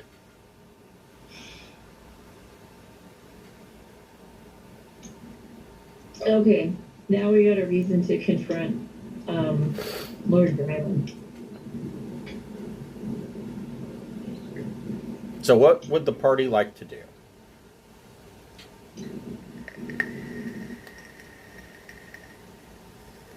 Should we go investigate or intimidate? I think we should go toss this cabin. Yeah, let's do it. Rampage in there, bear style. Okay. So, Scaly, in bear form, kicks down the door and lets himself in. And Lord Dryland is currently seated at his desk down here, and pretty much wets himself. You see him reach for his rapier, but then he thinks better of it and holds up his hands. And he says, wait, I don't want any trouble.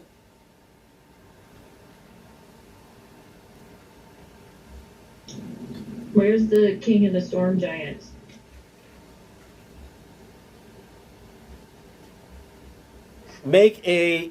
Smokey, make either your choice, either a persuasion or intimidation check. I stand up to my full bear height. Okay, so if you want to do intimidation, you can make that with advantage.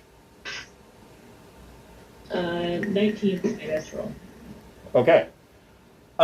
He is clearly intimidated, and he tells you that he says, "You have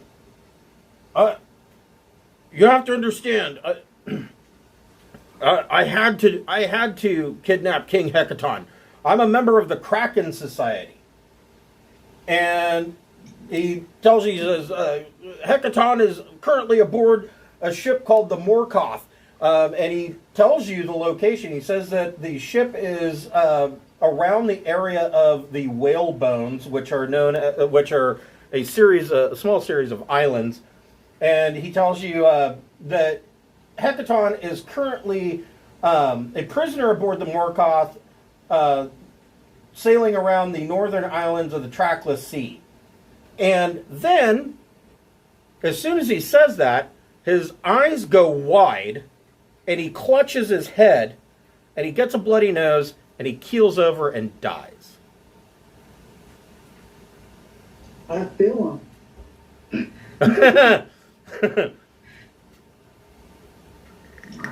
Should we take the key? Is his octopus doing anything? His octopus is currently wrapped itself around the small chest at the bottom of the aquarium. Shoot. Steve, I'm like, I will be your new buddy. You can come over with me. I will take a pet octopus. Steve, make a Arcana check.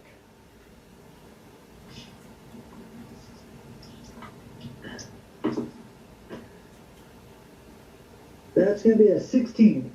So your Arcana check, you suspect that Lord Dryland just died from some kind of very powerful psychic attack. Oh, shit.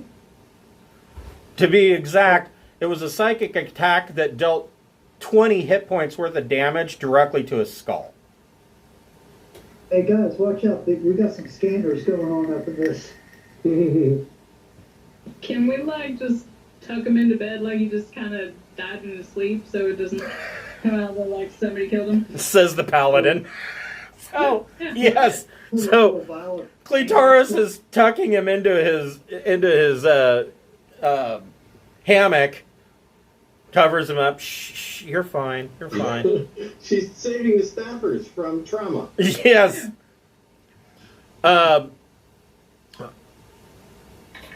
Who wants Smokey and Scaly? You're eyeing this chest, and Steve, and this octopus is eyeballing all three of you through the glass tank. What do you guys want to do? Steve's going to try to do a handle animal and coax the octopus into becoming my pet. Like, come on, little buddy, you wanna come hang out with me, right? Make a animal handling check. Which sucks because I have crap to wisdom. 3. This octopus is not buying my shenanigans at all. No. In fact, Does he squirt ink in my eye?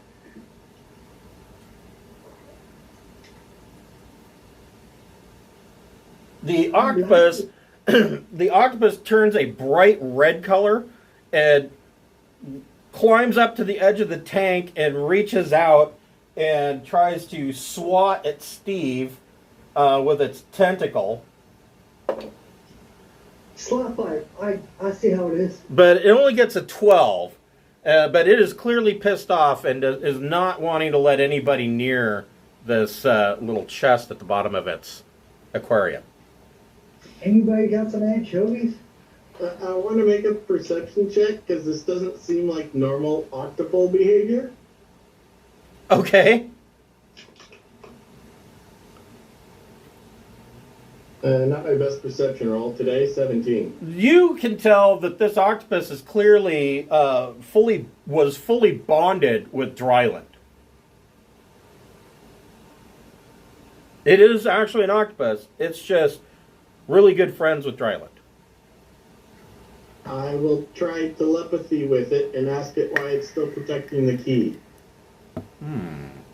If it doesn't speak a language, I don't think it works, but Yeah. as long as you share a language. I don't know if an octopus could possibly speak common, but I'm giving it a go. Yeah, no, it doesn't know any languages. Okay. Your guess with your perception is that the octopus is protecting whatever's in the chest because you're not Dryland. Would Cinquenal be able to talk with it? She could. Yeah. So she confirms that is exactly the issue. The octopus is not interested in allowing anybody but Dryland to reach into that tank and take the key out of the chest. But she does learn that the key unlocks this chest at the northern part of the room. So can Sequel convey to the little guy, be like, oh man, your guy's gone, but you should come like hang out with us and like we'll be your bestest friends. Mm-hmm. I can wild shape into an octopus, but that doesn't mean I can talk to it. Yeah, she tries, and the octopus is not interested. And the octopus tells her, "Yeah, I saw what happened. I know Dryland's dead." Well, at this point, Steve's fed up. Is there a port window in this room? There is. There's two. Chuck an octopus out a window. Maybe. Yeah, I'm just gonna grab this octopus, chuck it out in the river. Like, so long, buddy. Good luck.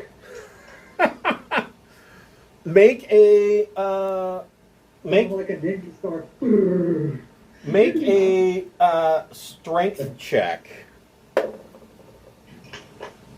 Yeah, another one I'm not great at. 7. Well, you beat the 5. Oh. So you beat the octopus's 5, and you're able to grab this octopus and you throw it out onto the deck, and the octopus is it can hold its breath for 30 minutes. So the octopus is dragging itself up the deck to come around the other side and try to get back in to the room. All right, guys, grab the key. Let's get the fuck out of here before he comes back. You gotta open the chest. Yeah. It's a tiny chest and a tiny tank. Just take the whole chest. No, the key opens the chest. Yeah, the key opens like a normal chest in the room. Oh, yeah. I was saying, yeah, let's just grab the key, grab our shake the fuck out of here. So imagine a movement speed on octopus isn't fast, but it ain't gonna be gone forever. So in the chest, so Lord Dryland was carrying his rapier with the bejeweled octopus-shaped hilt that's worth 2,500 gold pieces. Okay. There's a silver wine decanter and goblet that is on the desk worth 25 gold pieces each. Okay. And in the wooden chest, you find a pouch. There are 2 pouches. The first pouch has 450 gold pieces. And the second pouch has 9 gemstones worth 50 gold pieces each. Okay. Then the question is also, were you going to have, were you sending Weeben downstairs to use the conch to teleport the noble to Maelstrom? Maybe. Not at this moment, I don't think. Because we all should probably go there together, right? If we can meet up with them and the drunk guy, we can all just peace out together. Scaly, did you write all that stuff down for the loot? Yeah, I got it. Oh, okay. Then I won't double up. So you know where Hekaton is, and you know where Hekaton is. You know that he is currently being held on a ship. The question is, do you want to teleport to Maelstrom, or do you want to take your airship and go hunt for this ship? I want to go to Maelstrom in case What's-Your-Face wants to come hunt for the ship also, since the ocean's not like a big deal for them. So I think we should take our airship back to Maelstrom and tell them what we found. well, we use the conch to get to Maelstrom, and then if we want to get back to the airship, the meditation cave can teleport you back. yeah, she can. I can't remember her name. Sarissa. So Sarissa, yeah, she can send us to the airship. Cool. Yeah, so take the guy, get his justice served, and then head back out. okay. Yeah. Yeah.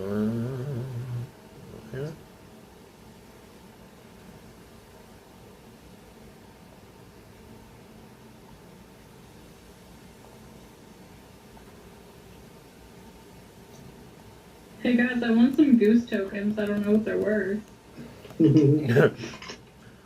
They are worth 1 gold piece each. Oh, cool. It's like when you leave the nickel arcade and you still have their fake coins. Yes. I used to have a bag of those things sitting around somewhere. I don't know what happened to it, but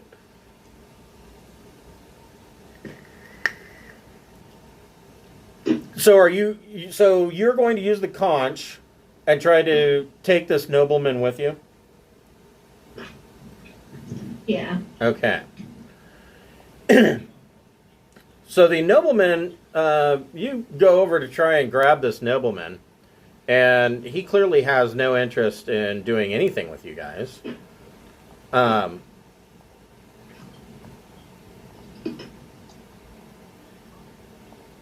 and this draws the attention of Pao Ming.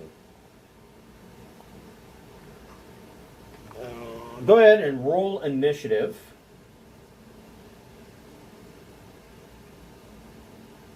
And I need to find Pao Ming.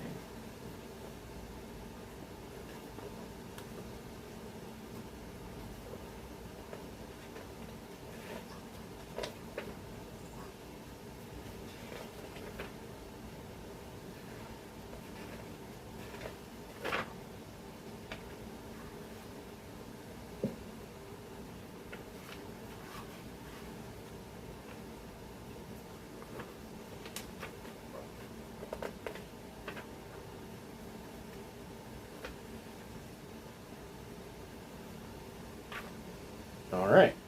So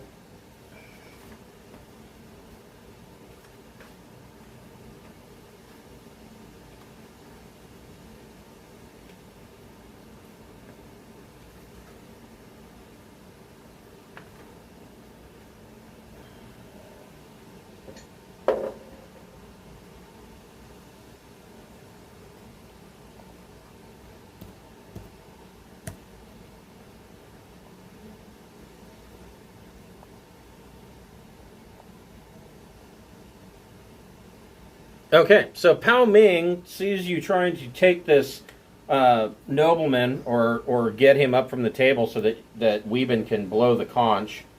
And Cleitaris, what would you like to do? She's coming towards your table.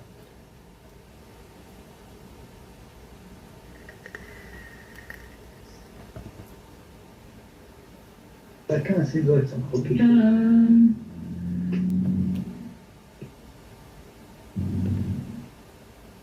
I'm gonna do my best to like be in between her and my party. That's a table right underneath that 9, isn't there? Yes. Okay. You guys, I realize we don't have weapons and stuff. Right. Yeah. Oh shit. How do we get? Steve still has his weapons. Oh, that's true. That's good. Yeah, so 2 people have weapons. I'm technically the bear. Clitoris is gonna step up and like try to engage her in like asking many questions about this boat. Like, hey, I see that you're in charge of this place. Like, I have so many questions. Like, can you tell me about this thing and this thing? And if need be, on Steve, I have a light crossbow, a dagger, and a great sword +1 if somebody needs to borrow them for a minute. You should maybe go get where your weapons are kept. Yeah, that yeah, wouldn't. we're gonna teleport out of here without our weapons. That's cool. Yeah. Did you just get a real nice sword, too? I did. Fuck. Yeah, you might want to do something about that. So, Cleitaris, make a deception check.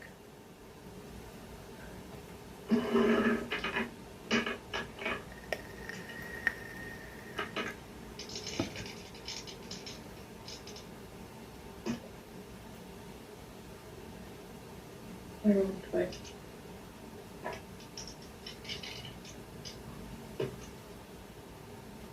Uh, 19. That's actually pretty good. Yeah, So I'm with the Younger Tribune. Can I ask you some questions about stuff with the... she starts to say, "Oh, I answer your question in a minute. It seems your friends caused problem in my casino." They're just trying to get him drunk to sleep. It's fine. Smokey, what would you like to do? I don't know. Is she really gonna hit us? What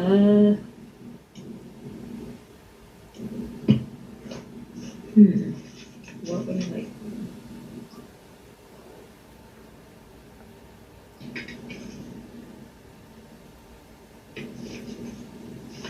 Do we know where the coat check was? Maybe, okay, I'll cast Zephyr Strike on myself. Okay. Maybe I can go dash and get our stuff. I can't do that in time. So, Zephyr Strike's a bonus action, right? Yeah. So you could run to the stairs going up and head toward... actually, you don't even need to do that. You could run to the south, to the back end of the boat, and out this door to go to over here where the coat check is. Okay. How far is that? Because I think I get twice my movement from... No, I get like plus 30 feet. So it's 60. Yeah. It's 65 feet to get through the door. If you could dash. Yeah, so with Zephyr Strike, it's supposed to add 30 to my walking speed, so I should be able to dash pretty damn far. Yeah.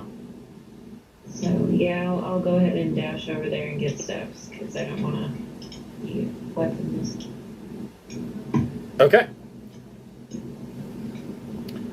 All right. Steve the Devil, what would you like to do? He wants to be the iceberg in Titanic. How important to us is it to save this boat? Because I could totally fly outside and just start Eldritch Blast and Scorching Ray the side of this thing and just sink this whole thing. Fuck this boat. I'm on a boat. So what's our plan? Are we stalling? What's our actual game plan here?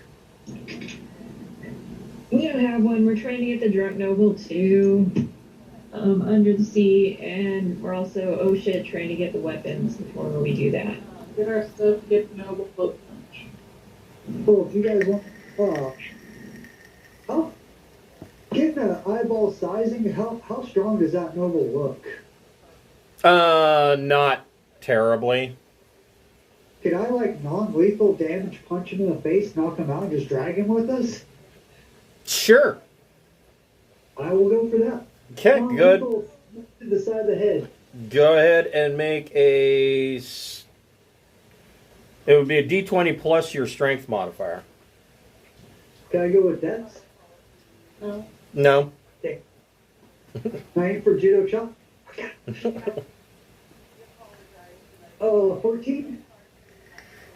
Yeah, you hit him. And what is your... yeah, you punch him.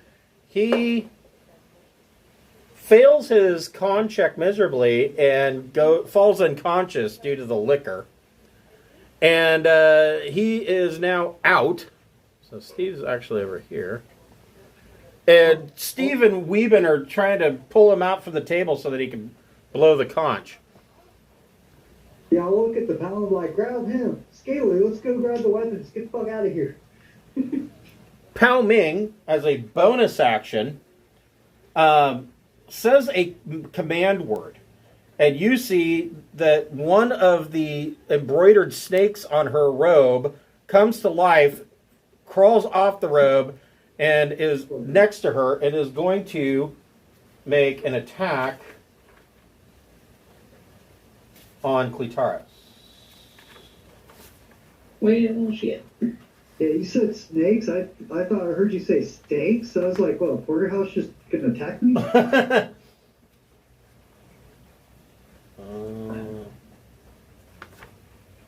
There we go. Just got slapped by a rhubarb. It misses Clitaris with an 8. But Pao Ming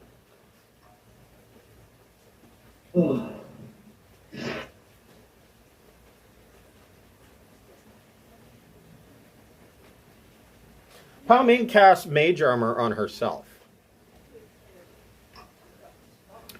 And that is her action. Scaly, what would you like to do?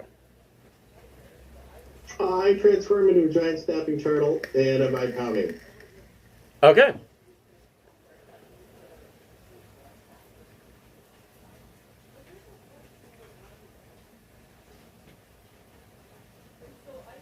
I only rolled 11 to hit. That is a miss.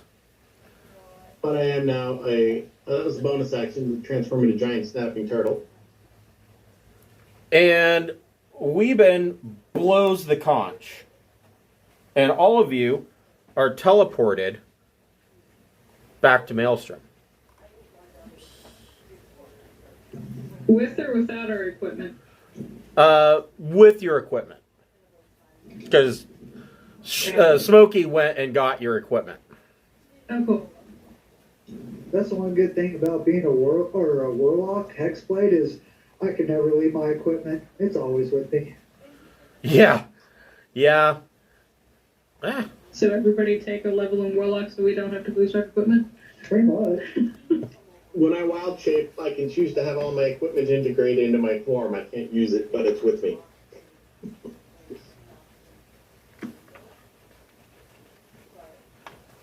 So you teleport back to Maelstrom with this nobleman, and you appear, you appear back where you originally first started on the lower level, and you make your way back up to the court, to the throne room, and you push open the double doors, and Sarissa and Uther see that you're dragging this drunk, unconscious nobleman with you, and Uther says, "What is the meaning of this?"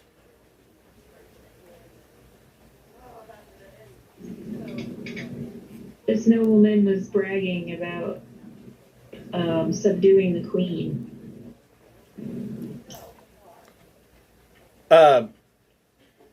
Uther, as soon as you say that, he stands up and says, "Rouse him. I expect an explanation from him." And Sarissa looks like she's going to start crying. He's drunk as hell. Anybody got an Alka-Seltzer and some aspirin? Alka-Seltzer is so funny. You read you read like the ingredient list and you look at it and you're like, "Holy shit! This is designed to be a hangover cure. That's all it's good for." It's like, this is everything that should be here. Unfortunately, it doesn't usually work. We have the spice pouch. We could make like some Diablo pepper. Yeah, we still have a spice pouch. Make him snort it. Or Zinquinol could, do like a healing word or something small, make him. That's true. So our paladin can slap some healing into him with the Wand? No, with their hand. yeah, lay on hand. Lay on hands, yeah, lay on. The paladin can give him a hand job. Does it count as poison? Yes, it does. Hey, okay. So I'll just slap him upside the head and cure that asshole so that he can speak to us. Okay. He'll be dead sober. Dead sober. So yeah, you slap the nobleman, and he comes to immediately, and he's stone sober, and he says, "What? Oh my God! How did I get here?" And Sarissa is sobbing. She says, "Is it true? Are you the one who murdered my mother?" And he says, "Whoa, you have to understand, it wasn't just me. I was paid to do it, and there were other people involved." And Uther calls for 2 storm giant guards, and he says, "Take him to our prison. We're going to feed him to the sharks, one piece at a time." And Sarissa asks you, have you learned where my father is located?" Yes, and we'll tell her, was it Bone Islands or something? The whale bones. Whale bones, okay. So So technically, that's where we're going, and she's welcome to help or send other giants or, whatever. We'll go out to next one. I think it's on this map. Let's see here.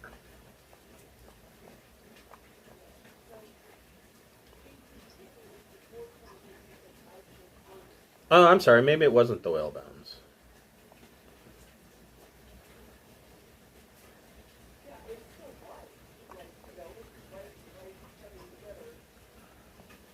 It's up in this region. Actually, further east, there is a series of islands over there. Actually, let me look at my Giganto map that Jeff got me. It is. Yeah, my apologies. It's actually up towards Purple Rocks in the trackless sea. It's in between Purple Rocks and Gunderlarn or Gunderlun, and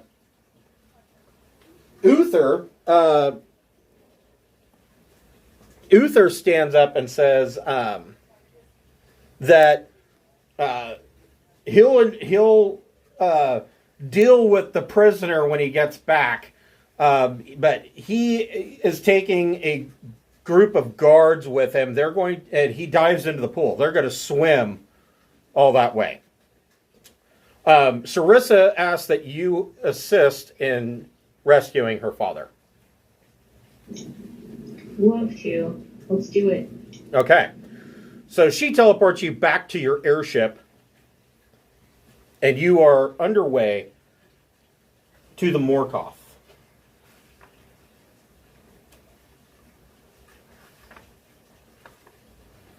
Everybody make a perception check.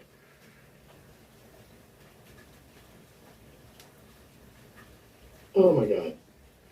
Do boy. I'm gonna use my inspiration point. Okay.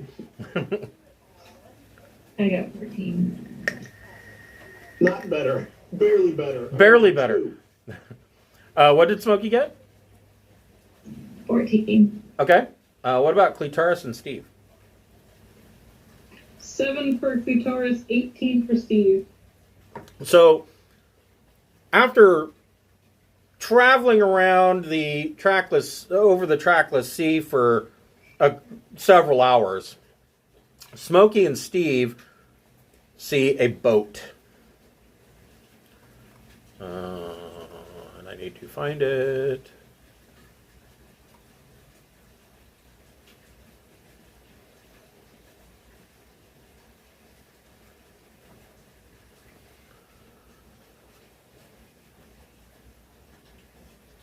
There we go. This is what you see from the air.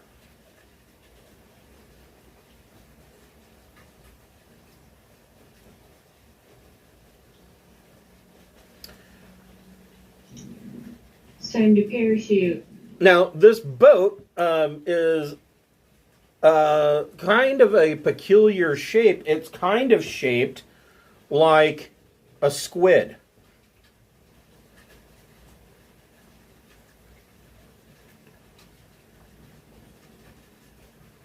Yeah.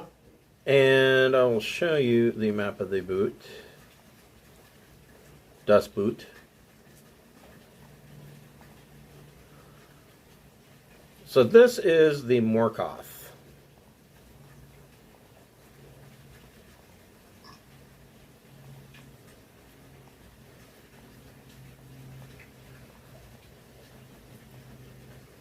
And so on the upper deck, you can see from the air that there is indeed a storm giant that is chained in the lower decks.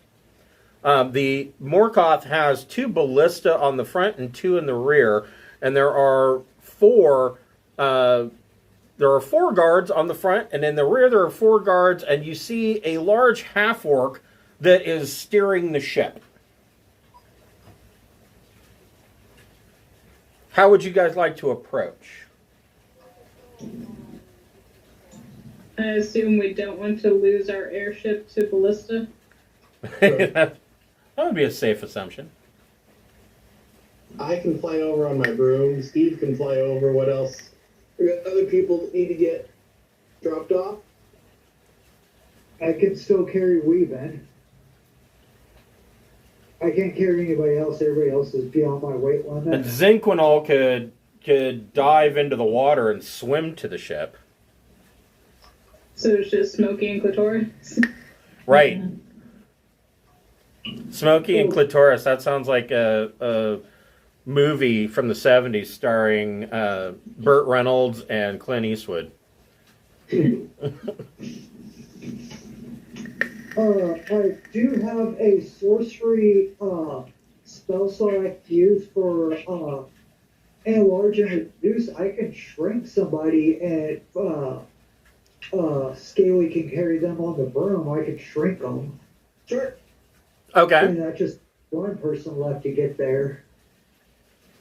So probably it's hard to choose. Who weighs more, Clitoris or Smokey? I mean, Clitoris is clanking around in her plate mail. I would say probably Clitoris.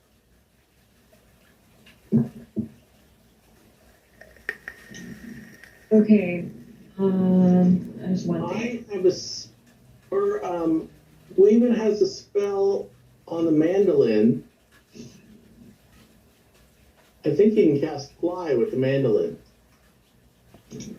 Or you could polymorph me into a thing that won't die in the ocean. Polymorph her into a dolphin. Or just polymorph you into a mouse and put you in a pocket. That's a good idea. I just have this image of Jeff polymorphing Smokey into a dolphin and then just shoving her off the edge of the airship. All right, see you there. Ah! That's a 4th level spell that has incredible damage potential, and I think I'm looking through things to see what else we have. You could wild shape yourself into a mouse and I could steer the broom. Yes, that's more effective. You're correct. Okay. Then the question is, are you going... So this area of the ship is actually open. Do you want to fly straight down to the lower decks, or do you want to deal with these assholes on the upper deck? I feel like I'm gonna have to deal with them either way. Sooner or later, yeah. Does the captive giant look well or near death? Or So- what can we tell at this range?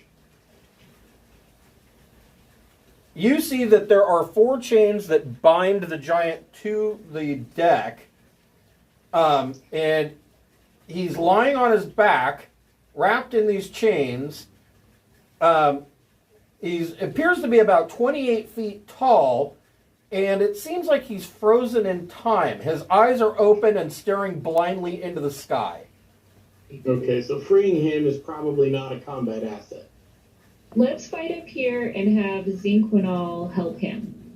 Like, sneak in there from underneath and help. Or We'll whatever. distract. Yeah, Okay. because he probably be healed to some extent. Send Weaving and Zinquinol down there. Weaving can probably pick locks.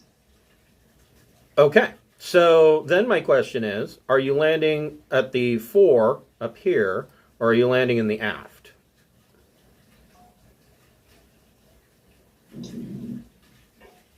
Which of these guys do you want to deal with first? I would think the 4-4 first. Yeah, Okay. I think so too. I want to land on the floor and do the easier people. Okay.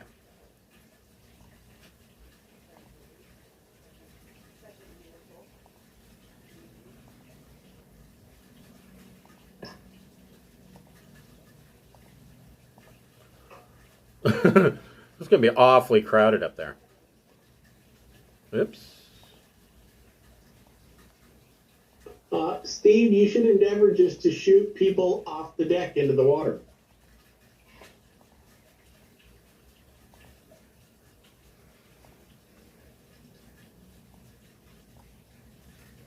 Steve says okay. Now I have meta magic now, so I can actually cast 4 Eldritch bolts per round. Clear the deck. I can only do it twice, but in 2 rounds I can cast 8 shots. Well, that's pretty much everybody. And you've got range. 100.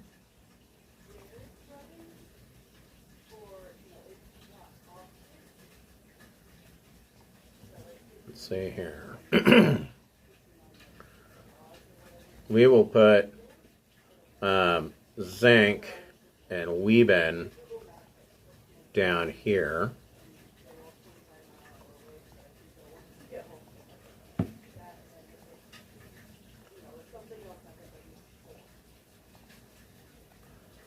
In the process of zinc and Weeben getting down below decks, the main deck, so here,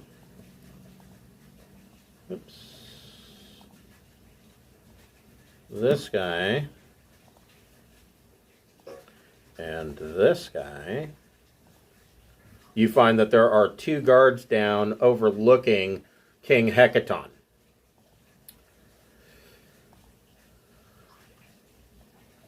And I think we are going to break there, and we will start next week by rolling initiative to get this whole cluster underway.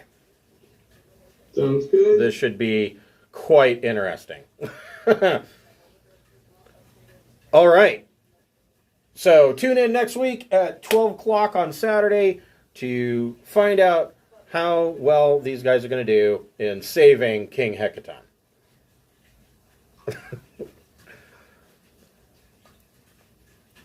Have a good one, guys.